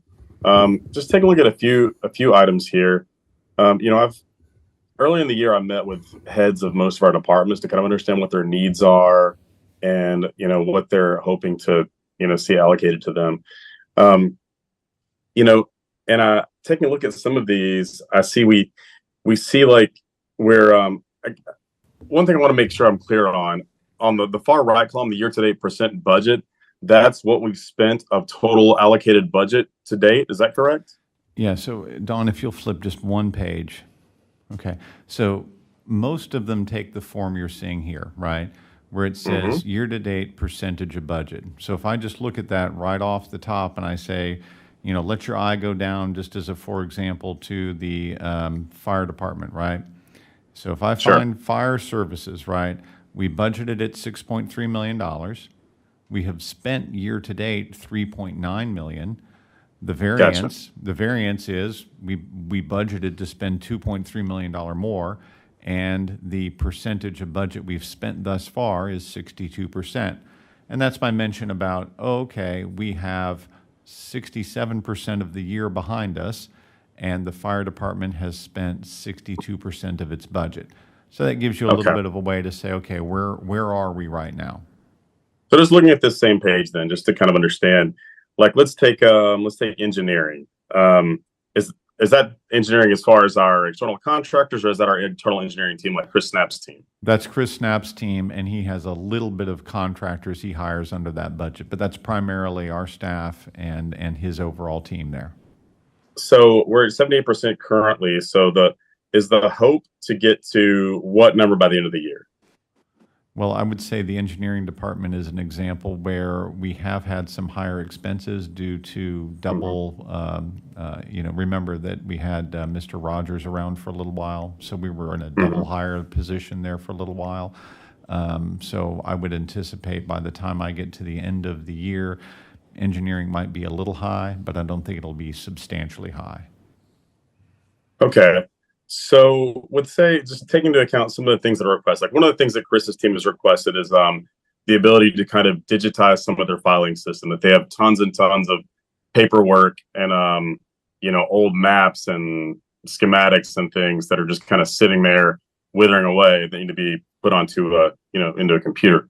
How do we look at and see at the end of the year, or at the close of the fiscal year, we have some money left over for engineering? How do we kind of go about and evaluate and say, okay, we have some money left over from that department? Do we go and look at and talk to, like, say, Chris, and say, what do you want to do with this remaining money? Can we achieve some of your goals that you some of your needs you've expressed? Do you know what I mean? Yeah, and I would say that in that particular department, you have a spot-on, 100% correct example of a need. Is the need there for all that digitation work? Absolutely. Wholeheartedly endorse it. In that particular department, I can assure you we're not going to find an extra little bit of money because there wasn't the budget flexibility built in for the course of FY24 for that to happen. Do I have a department throughout here where we might say, hey, we've got some more flexibility here. Let me use the police department as an example there. See how they're running a little bit low? Well, this means that when Interim Chief Sampson comes to me and says, hey, we don't have all of the officers hired that we might need. We're running low on our budget primarily because we need more staff. What do you think that I exceed my overtime budget? And then I get to say something like, well, Interim Chief Sampson, I think that's an excellent idea. Let's make sure that we're paying in excess of our planned overtime because we haven't hired all the bodies that we wanted to have there. So do we have those discussions about reallocating resources and reworking resources? That's just part of ongoing day-to-day business with where we want to go here. So at the end of the year, if we do look and we see, okay, we haven't reached our full percentage on some of these in some of these categories, do we then just sort of roll that money over to next year, or do we take that money and go, okay, what needs that we haven't met yet can we meet with this money that's remaining? It has been typical of us as a budget practice over the years to say, you know what, because we're not quite at our reserve goal, that it's okay if we underspend a little bit over the course of a given year, if we really haven't had something that fits. If I've got a project that cost $100,000 and I've got $50,000 extra dollars at the end of the year, I really owe it to council to present it to you as in your next year's budget as a $100,000 expense for the next year. And so that's been a thing to do. And then the other thing to do is to be able to say, look, whenever we're saving money somewhere, we've not been in a position, and we won't be this year, where we have reserves that match our reserve policy, right? We want to be at 60-day reserve, but we're really only around 37 or so days of reserve off the top of my head. And we're still working on building that. So we haven't had a exercise of, okay, great, let's go make sure we spend all the money. That's just not been our practice. Okay. Maybe something we can consider as far as sort of, maybe an end of the year evaluation of, are there needs that we can meet with some of our reserve money at the end of the year? Just to kind of look at that as a, at a high level. Happy to do it. And I maybe should correct myself there just to be clear. The practice in the streets department has been don't have any extra money. And so, I can assure you that Mr. Caldwell is out there saying, okay, if I plan for this and it costs less, where can I take that savings and translate that into an immediate real world thing? So the Public Services Department has been the one that's sort of been an exception to that conversation. Gotcha. One last point I wanted to make real quickly. This is good as from an educational standpoint because it shows us too sort of the amount that we're allocating to different areas that are, of interest to a lot of different departments and council members. I know one of the things that a lot of council members have requested or kind of prioritized in some of our discussions is sidewalk projects. And I note here that the expenditure in the capital improvement fund, we're currently spending about $60,000, and we're at 60% of that currently. I just noting we just discussed the potential of spending $800,000 on a water line that's much needed, but we're only spending $60,000 on sidewalks at the city in the capital improvement fund. I would like to see us just begin to sort of tick that up somehow, maybe find some money to allocate toward that, because it does seem to be a priority to many of our council members to make Terrell a bit more walkable. I'm Just gonna, putting that in there as a, no, as I appreciate the plug for sidewalks. I think it's really important, and frankly, I think this is where your voice and Councilwoman Anderson are really saying, both of you are saying a very important thing, and trust me, we're mindful of it. It's part of why we're here. We know you've got a big budget retreat coming on August the 9th. And staff was very mindful, and again, thanks to Shelley, thanks to Mark, thanks to Tracy, very mindful of, we got to go ahead and get you your May 31st report, no matter how much work it takes. We got to get you your May 31st report so that you can start consuming this. Schedule a meeting if you want to. Come talk to us. We want to be transparent. And I'm frustrated, right, that it's taken this long to get us to this point. On the other hand, I couldn't be prouder of the work that went into it. A lot of really good work went into these different pages that are in your binder today. Well, I think, Phil, our councilman and council, is one of our objectives was that we don't have to revisit it, that we do it right. I do want to make clear, we do not have a policy of spend it or lose it for our departments, right? We don't. If there's some savings that are available to us, and if they're under budget on the expense side, then that money is put back in the general fund, or into their, if it's water utilities, it'll go back into whatever fund that's coming from, right? Absolutely. Fleet's an easy one to talk about, right? Because let's say, for example, we budgeted to outfit 8 police cars with new equipment. So you got to buy the vehicle, and then you've got to put all sorts of good stuff on it to equip it to be a police vehicle. Well, if we budgeted for 8 and we were only able to take delivery and pay for 6, well, that just means there's additional money in your fleet reserve moving into the next year. And that's why you see those those reserve in fleet. You'll see fluctuations in the fleet budget on a year-to-year basis. Sometimes it's a little high, sometimes it's a little low. And we're balancing that based on, we just need to deliver the equipment, and it's okay if it went from one year to the next. Right. Okay. So we're going to be receiving those reports on a monthly basis now? Not yet. Not yet. I don't believe we're going to have them yet, right, Mike? My comment to you is, we wanted to get you the May 31st report. We're going to go full steam ahead on budget work between now and the end of September. And I'm going to tell you, just going to bog you down and bog us down to try to say, oh, here's a June, here's a July, here's a so on. We need that staff time committed to making your budget for you. They will be using an eye on our spending and an eye on our revenue to create for you, and you will see on August the 9th a anticipated end of year, so a September 30th estimate. We'll be looking at the numbers coming in for sales tax, the money going out in different funds, to make sure that we give you a good estimate. But it's more useful for you to have a September 30th estimate that makes sense on August the 9th than it is for us to try to spend the staff time to knock out, additional monthly reports. The Tyler Munis system is designed to give a good monthly report. And I'm just a little bit distance away from being able to say, okay, great, we trust Tyler Munis enough to have it be producing a good monthly report. And I would say, again, is that disappointing? Is that frustrating? Yes.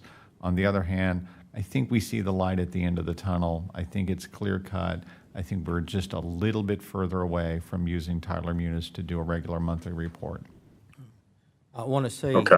Yeah, let me say to Mike and Mark, Shelley, and Tracy, if you see something that you believe is important for the council moving forward, then please bring that to us, regardless if we have the complete financial report ready. But if there's something that is there looming and that we need to be made aware of it, don't hesitate at all to bring it to our attention sooner rather than later. I think you owe it to the mayor and the council to do that. And like I said, it is frustrating, but with everything that we've done, the different changes that we've made, over the years, this is just one of those, and it's taken longer than we have anticipated, but once it's done, I think everybody's going to be pleased with it. I think, Mayor Ronnie, you were going to say. Phil asked my question. Oh, okay. All right, anyone else? I have one more question. Yes. When I meet with you all, I'm going to ask something like this. When I see engineering, and it says $800,000, I'm going to be looking for what does $800,000 mean? So there should be at least 20 items beneath $800,000. Is that?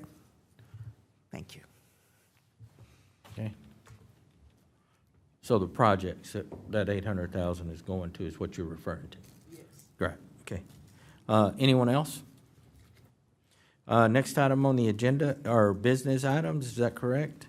Are we at 6.1, discuss and consider, is that right? The award of RFP number 2024-DM-1 debris monitoring service. Is going to be handled by our emergency management coordinator, Dustin Connor.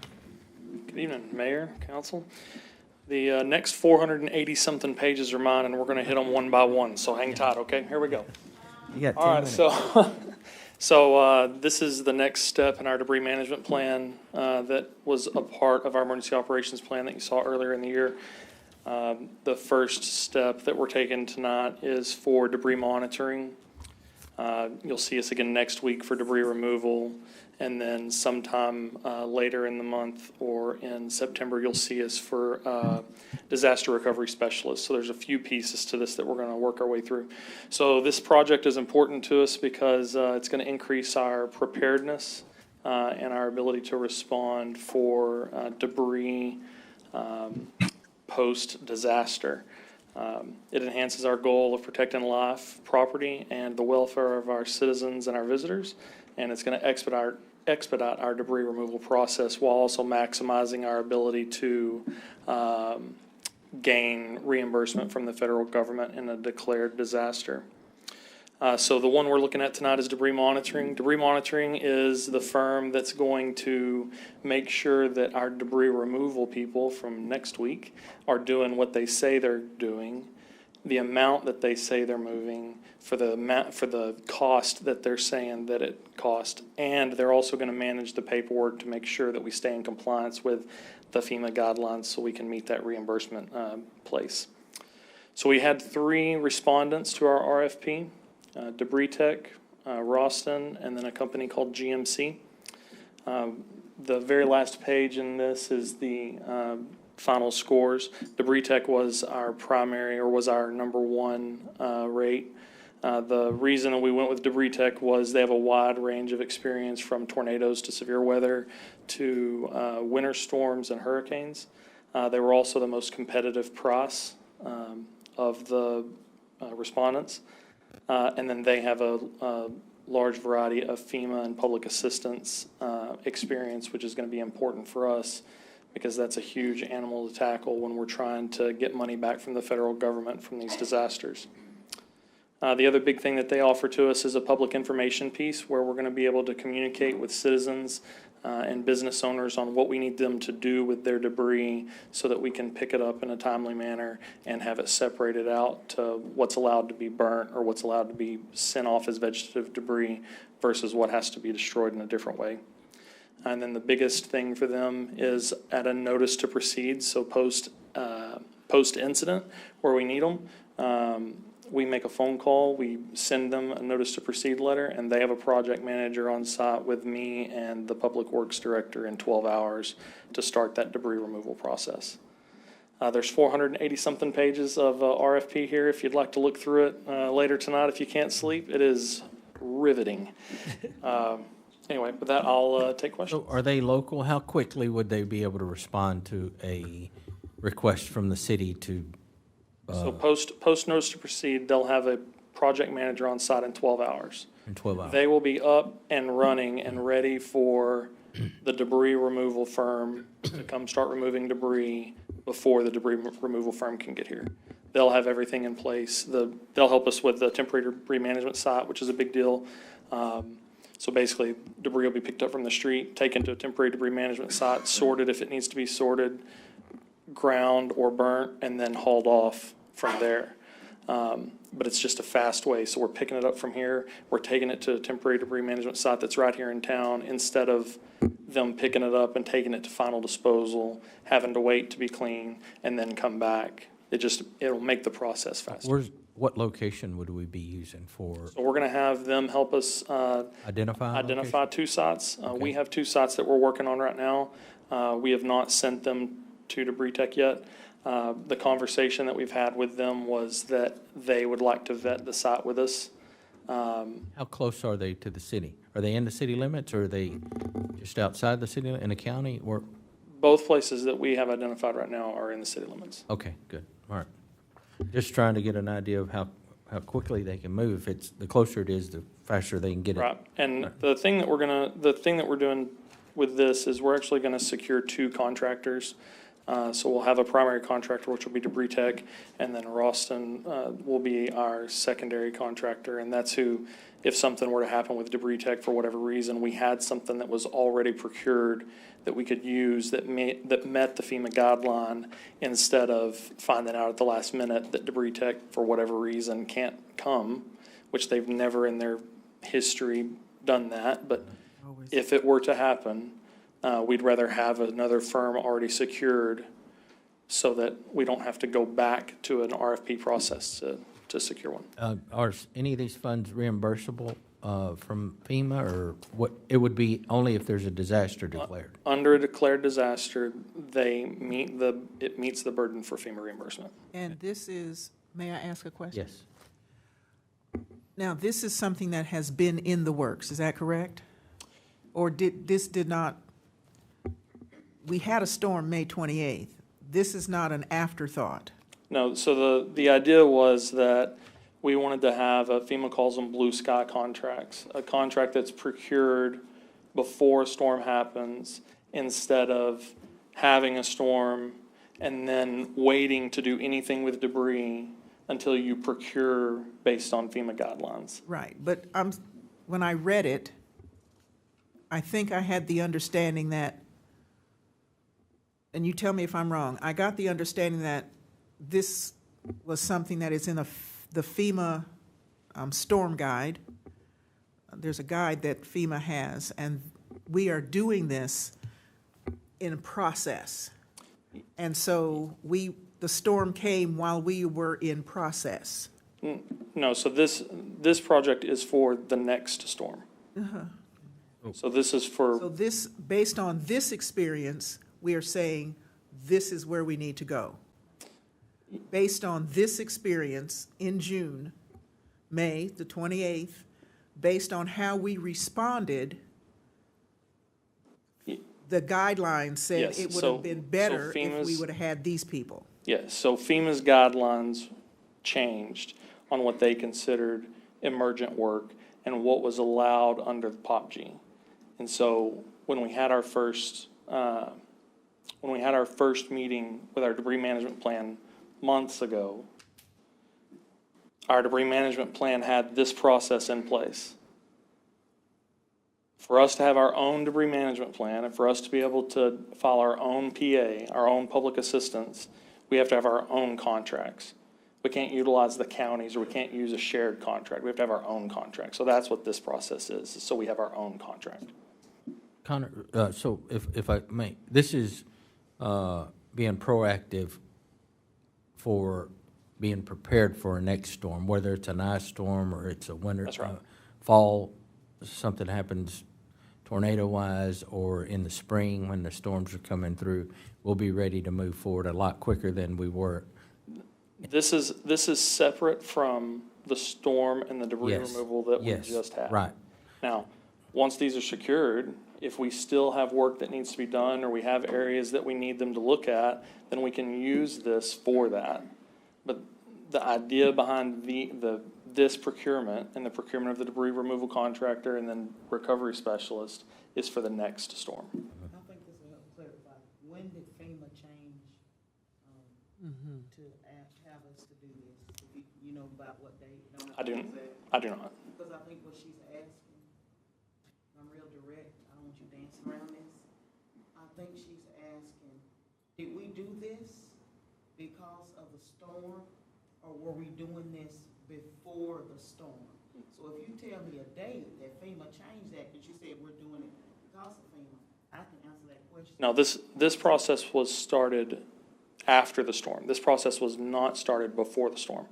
This was based on information that we were given after the storm hit, and we started the debris removal process and things that would make life easier for us in the future. Okay. It'll be up to every entity to figure out their Is this solution in to our whatever. budget? So because we don't, because of the way we're gonna procure them, we won't expend any money on these projects until a storm has occurred. Does that make sense? So to have the contract for debris monitoring is a 3-year contract with 2 optional 1-year extensions. And we pay nothing That unless time. we use them. unless we use it. So I want to make sure I'm really clear, because I appreciate the council questions. They're exactly the right spot-on questions. I want to be clear that it is definitely the staff intent to get this in place, get next week's in place related to the actual removal, and then go around with the city with these folks and say, here's what's left at our parks. Here's what's left where I would say, for example, you could use the example of the drainage behind Pops, the drainage that then goes by Hickory Roots and then goes to the railroad tracks over there. Is it full of storm debris? Yes. Have we had time to get our current contractors who've been doing the residential cleanup to get in there and get all that cleaned out? No, we've been busy working on the residential side of it, right? So we've got a variety of examples like that. The large amounts of land that we have utility facilities in, water and wastewater underground, right? And where it goes along long stretches, right? We've got places like that where it simply wasn't a priority to have the current contractors go out and get that stuff clear. I want, and Glenn and Dustin and I have talked about this, we want to get these guys in place. We want to get them deployed to look at that. We want to ask the question, how much of that could be immediately federally reimbursable, and should we mobilize you now and take advantage of that? Okay, so if we have that review and we make that decision, we'll come back and we'll inform you of that. We'll let you know what we're doing and what we found out, but we don't want to stand here right now and say we have a conclusion. It is our intent to say, hey, even though we're procuring these guys with an eye to the next disaster, we also have an eye on, I wonder if we could use them to our benefit now and see what good use we could make of them at this time. So, Mike, am I correct that these folks are a bit more educated with regard to what aspects of debris removal would be federally reimbursable? Dustin, go ahead. Yeah, they absolutely are. So we've already had a couple of conversations with Debris Tech about what that process is going to look like, and just some of the things they call them hangers and leaners are 2 things that that they will look at that we probably have not looked at, that they see a lot in drainage ways and waterways around the city that will be eligible for FEMA reimbursement that we have not touched yet. Okay, so they can probably get a lot more done around the city, utilizing federal funds instead of sort of just relying on city funds to take care of a lot of this stuff, right? Yeah, and that's not to say that the work that we've done to this point is not federally reimbursable, because we Sure. are in that process for reimbursement. We're just doing it on our own instead of having a contractor do the paperwork for us and getting everything in order to submit for reimbursement. We're having to do that work. And since it's not something that is my specific area of expertise, it's just taking Sure. more work. And so what this is going to do for us is the next one, we'll get to be more hands-off, and we'll be the 30,000-foot view and saying, this is what we want you to accomplish. Please do this. And then when you get done, give us all of the paperwork so that we can then turn around and submit it to FEMA. Instead of right now, Glenn and I are having to manage all of that paperwork and get it ready to submit with lots of questions on Yeah. what's going to be provided. But Glenn and his team have done everything that they need to do to this point to maximize our chances for reimbursement. We've met all of the requirements for documentation of where the debris was picked up, where the final disposal was, how the disposal was, making sure we had the right stuff from TCEQ. So we have everything. This is just going to make our life easier going forward instead of having so many staff hours dedicated to it. And just the last question, these folks are also, part of the service provider will be to oversee our contractors and make sure they're actually getting the work done that they say they're getting done, and, maximizing their efforts as well, right? Yeah, so some of the debris removal companies also have a debris monitoring piece, but FEMA specifically says that you can't have a debris monitor and the debris removal company be the same company. They have to be separate from each other to provide that checks and balance. So that's the reason we're securing the debris monitor first, because we want to go out and have an idea of what kind of work we're going to pass on to the debris removal company, or if there is any for us to pass on to them. That makes sense. Thanks, Dustin. And just to restate it, the goal is at a very soon upcoming meeting to actually show you the RFP results with the debris removal companies and, kind of replay this conversation with debris removal. So you'll see that really soon as well. I think having another set of eyes on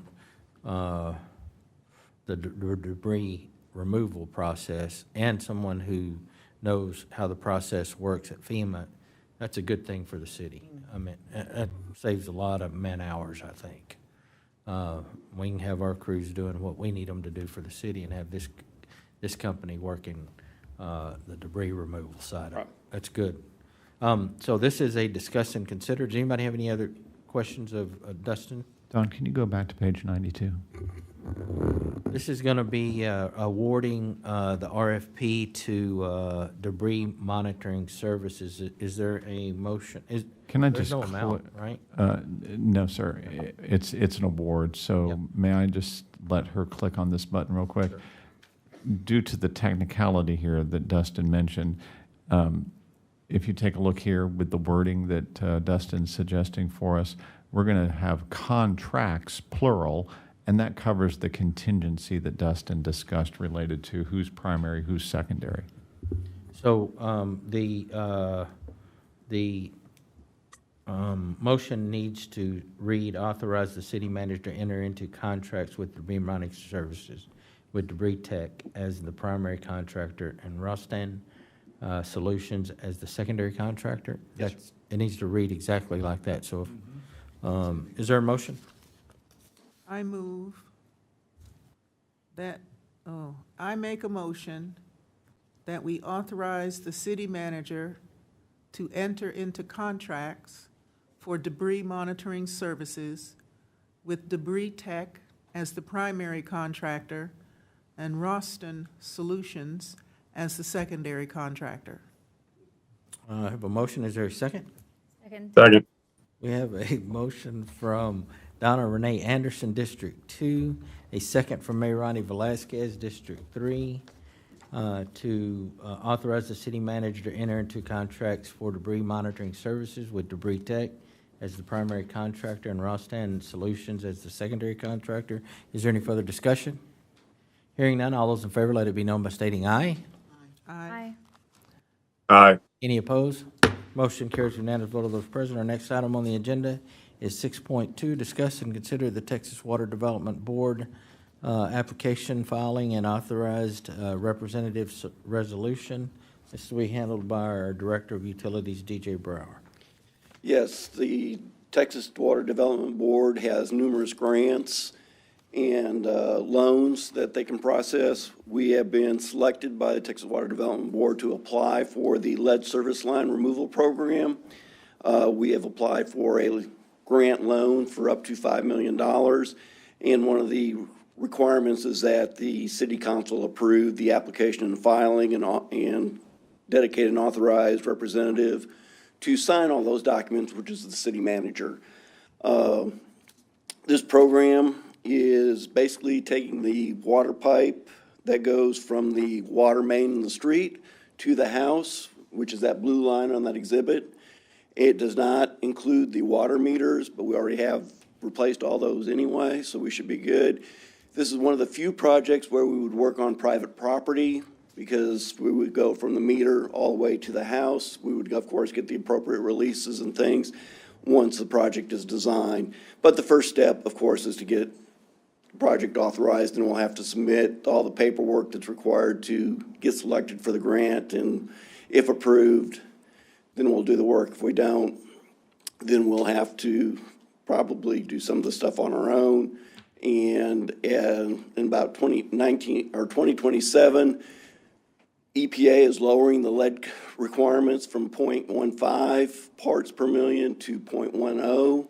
And back in 2018, the Terrell had one of our tests, did come up with a lead test that was a little bit higher than that. We haven't had one since, but if we should, then we would be required to actually supply filters and other things to individual houses throughout the city, and I don't think we want to do that. So I'm glad that staff has taken the lead and filed the appropriate paperwork, or will, for this money. I did receive, as mayor, the information on this Texas Water Development Board solution to lead pipes in older cities, so that's good. Thank you. Anybody have any questions on this item? DJ, from my understanding, what I read, is it that the grant would allow us to, one, and really be focused on identifying if we have lead and galvanized pipe, so it would be the first step, or is it inclusive of identifying, plus here's the money to address the issue? both, you're right. The first step is to identify which addresses have lead pipes or galvanized pipes. The second part of it would be to actually design the engineering construction plans to replace those lines, and it would pay for the construction dollars to do that. All of it. So it is a engineering, planning, and a construction is all inclusive in that $5 million request, grant and loan. And you're using those words synonymously, grant and loan? Right, because it's $5 million, it's a 51% grant, 49% loan, and the loan term can vary from 5 years to 30 years at a lower than market interest rate. Right now, it's about 2.5%. From the state of Texas? From the Texas Water Development Board, yes. Water Development Board, okay. Well, if we get this grant, we would be responsible for about half of the funding. We would have to be responsible for paying back the loan for that, but which means that we can pay over 20 years that $2 million at $75,000 a year type of deal, which is much more affordable than putting a cash outlay of $2.5 million. Sorry, the other thing to just keep in mind there is we actually don't know what's out there. These are not our pipes, these are the pipes that go to houses. And so, you know, it takes a range of investigation. Will we even spend the full dollar amount? We really just don't know yet. You know, we got to let the diagnostic period go through, and hopefully, you know, for our citizens, I would hope it's less, right? But we don't know until we actually get out there and do the work. Because right now we know of 9 specific addresses that have it, but we haven't completed the entire inventory yet. Do you feel good about the criteria and that we can, a high probability of us getting a grant when we look at the requirements? Yes, if we can make all the paperwork and get all the requirements in, yes. Are the 9 in a district, or are they throughout the city? Most of them are in the old historical part of town right now. I don't know, I don't have the exact addresses off the top of my head. Okay, cool. All right, resolution? Yes. Mr. Mayor, members of the council, we bring to you tonight Resolution Number 2170, a resolution of the City Council of the City of Terrell, Texas, requesting financial assistance from the Texas Water Development Board, authorizing the filing of an application for assistance and making certain findings in connection therewith. All right, so this is resolution number 2170. Is there a motion? I'll make a motion to Motion. approve. Go ahead. Resolution 2170. I have a motion. Is there a second? Second.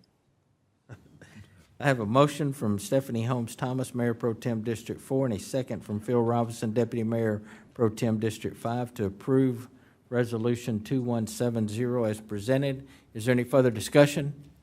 I just want to quickly say that I really appreciate our utilities folks for sort of taking a proactive action here, because these are important things to to take care of our citizens' health, and this lead pipe removal could really benefit a lot of people. So I hope we do move forward with this.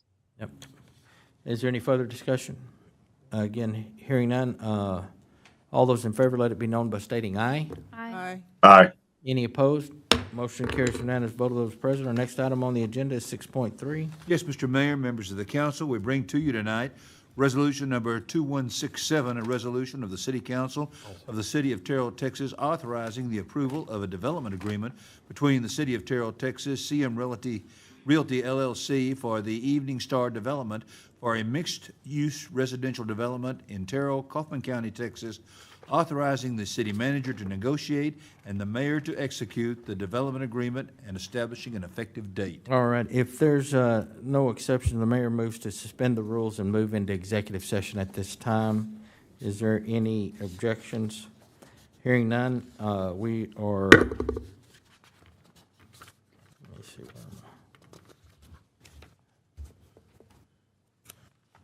We are going to adjourn into executive session in accordance with Section 551 of the Texas Government Code to discuss the following. Section 551.072, deliberations regarding real property. Section 551.074, personnel matters. Section 551.087, deliberations regarding economic development negotiations. We are now in executive session.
Ready?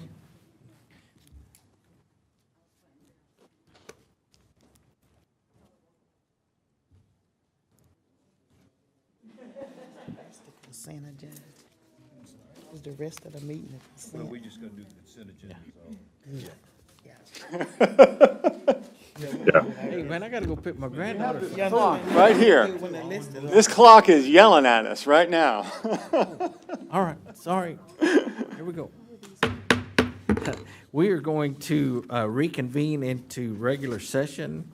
At this time is, in considering any items discussed in executive session, there's no motion to be made. We're actually going to move forward with our next item agenda, which is 6.3. Is that right? Absolutely, yes, sir. Read that into the, Yes, Mr. Mayor. it's ordinance number 2166. 2167. Yes, Mr. Mayor. Mr. Mayor, ordinance number 2167, a resolution of the City Council of the City of Terrell authorizing the approval of a development agreement between the City of Terrell, Texas, CM Realty LLC for the Evening Star development for a mixed-use residential development in Terrell, Kaufman County, Texas, authorizing the city manager to negotiate and the mayor to execute the development agreement and establishing an effective date. All right. So, Mayor and Council, I'll just limit my public comments here to page 638 of your agenda. This is the summary. It's a full annexation of roughly 500 acres. Voluntary annexation. It has a range of house sizes, starting with 40-foot lots and going up to 1.5-acre estate lots. The split on those is roughly 100 estate lots, and then the rest of them are the smaller lot product.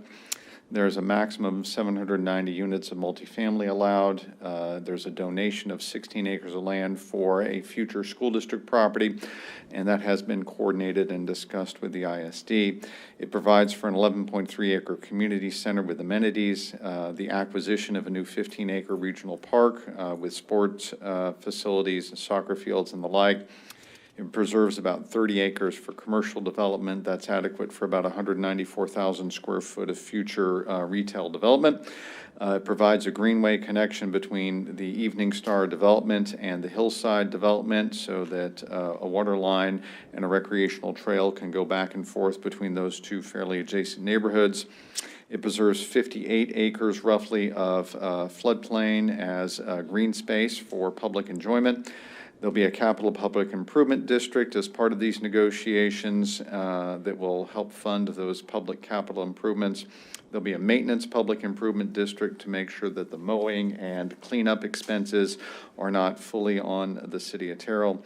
It provides for a tax increment reinvestment zone at 50% of the city M&O only for a 40-year period.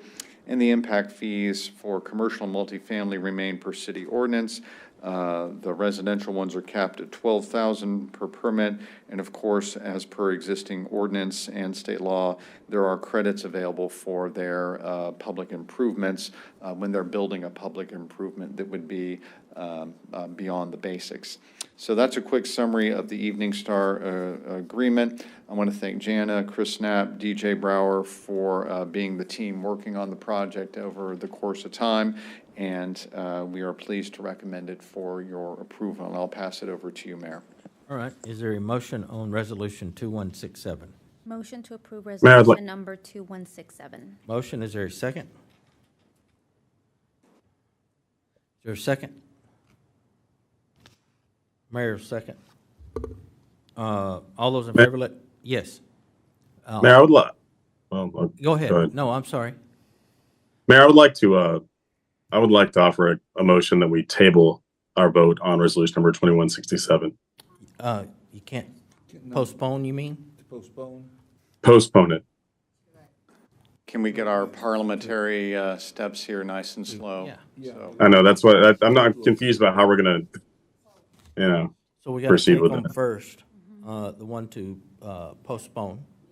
We need to take, there's a motion to postpone. Would we not? Well, there was initially a motion to approve it. I know, but we can't vote on that. We got to do the postponement first. Do the postponement first. Yeah, You is have there, to- Although the motion was made to Yeah, we got to do this one now. Then we come back, Yeah. we do the A postponement. postponement vote has to take precedent Yes. over a pending motion. Now, there is. Right, right. Phil made But a you got to motion have a postpone, second, though. but we You don't have have a second. You have to have a second in order for us to consider it. Consider that, so. A second. So we have a second. There's a motion to postpone resolution number 2167. And a second, there was a motion from Phil Robinson, Deputy Mayor Pro Tem, District 5, a second from Stephanie Holmes Thomas, Mayor Pro Tem, District 4, to postpone resolution number 2167. Is there any further discussion? I'm curious to know about the postponement. Is it for It's until, being able to sit down with, I would like to talk with the staff, have a little more time to get my questions answered. And I think we could move forward. Even if it's on the next agenda, I'll be ready. But it would just help me to, so you need more time. a little more time. Okay. The next meeting. The next meeting will be more than enough time. So for clarity, August 6th would be fine. the council member who made the motion would need to accept that as the Reason change to for. the motion. So I think we need to hear from Councilman Robinson if Robinson. he's accepting Yeah. of the councilwoman's August 6th date. I'm accepting of the postponement to the August date. There you go. Okay. So we have a motion from Phil Robinson, Deputy Mayor Pro Tem, District 5, and a second from Stephanie Holmes Thomas, Mayor Pro Tem, District 4, to postpone resolution number 2167 until our August 6th meeting to give council some time with staff on this item. Is there any further discussion?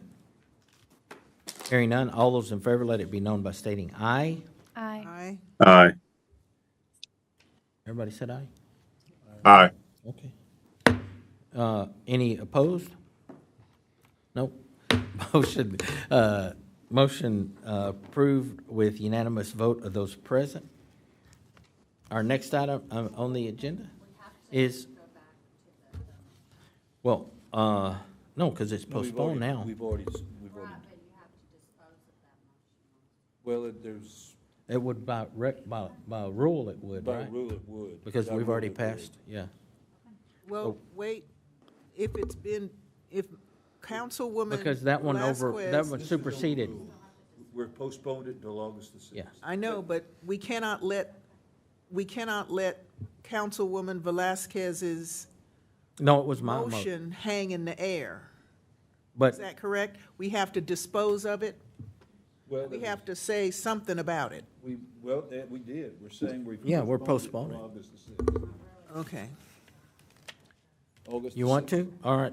So, all right, let's go back, just for wanna do it, that's purposes. There was a motion and a second to approve. Is there any discussion on that one, even though we're going to postpone? I would might say, suggest that you voted to postpone it. And so from a cleanup procedure, if that's what you're looking for, sir, you might request that the council person who issued the motion to simply withdraw her motion. would you withdraw your motion? I will withdraw my motion. So that motion's withdrawn. Fair enough. Okay. All right. Man, y'all make things difficult. Our next item on the agenda is the consent agenda, which is 7, right? Right. We can consider all of these consent agendas at one. Is there a motion on the consent agenda? Motion to approve consent agenda. All right, there's a motion. Is there a Second. We have a motion from Mayor Ronnie Velazquez, District 3, a second from Phil Robinson, Deputy Mayor Pro Tem, District 5, to postpone. To approve, y'all got me. Consent agenda as presented. Is there any further discussion? Hearing none, all those in favor, let it be known by stating aye. Aye. Aye. Any opposed? Motion carries unanimous vote of those present. Thank you, gentlemen and women. Mike, just give me time. Maybe. Have a good night, everyone. Y'all too. Thank you, Phil. Aye, Phil. You have to adjourn. There you go. Be safe. Be Oh, safe. we are adjourned.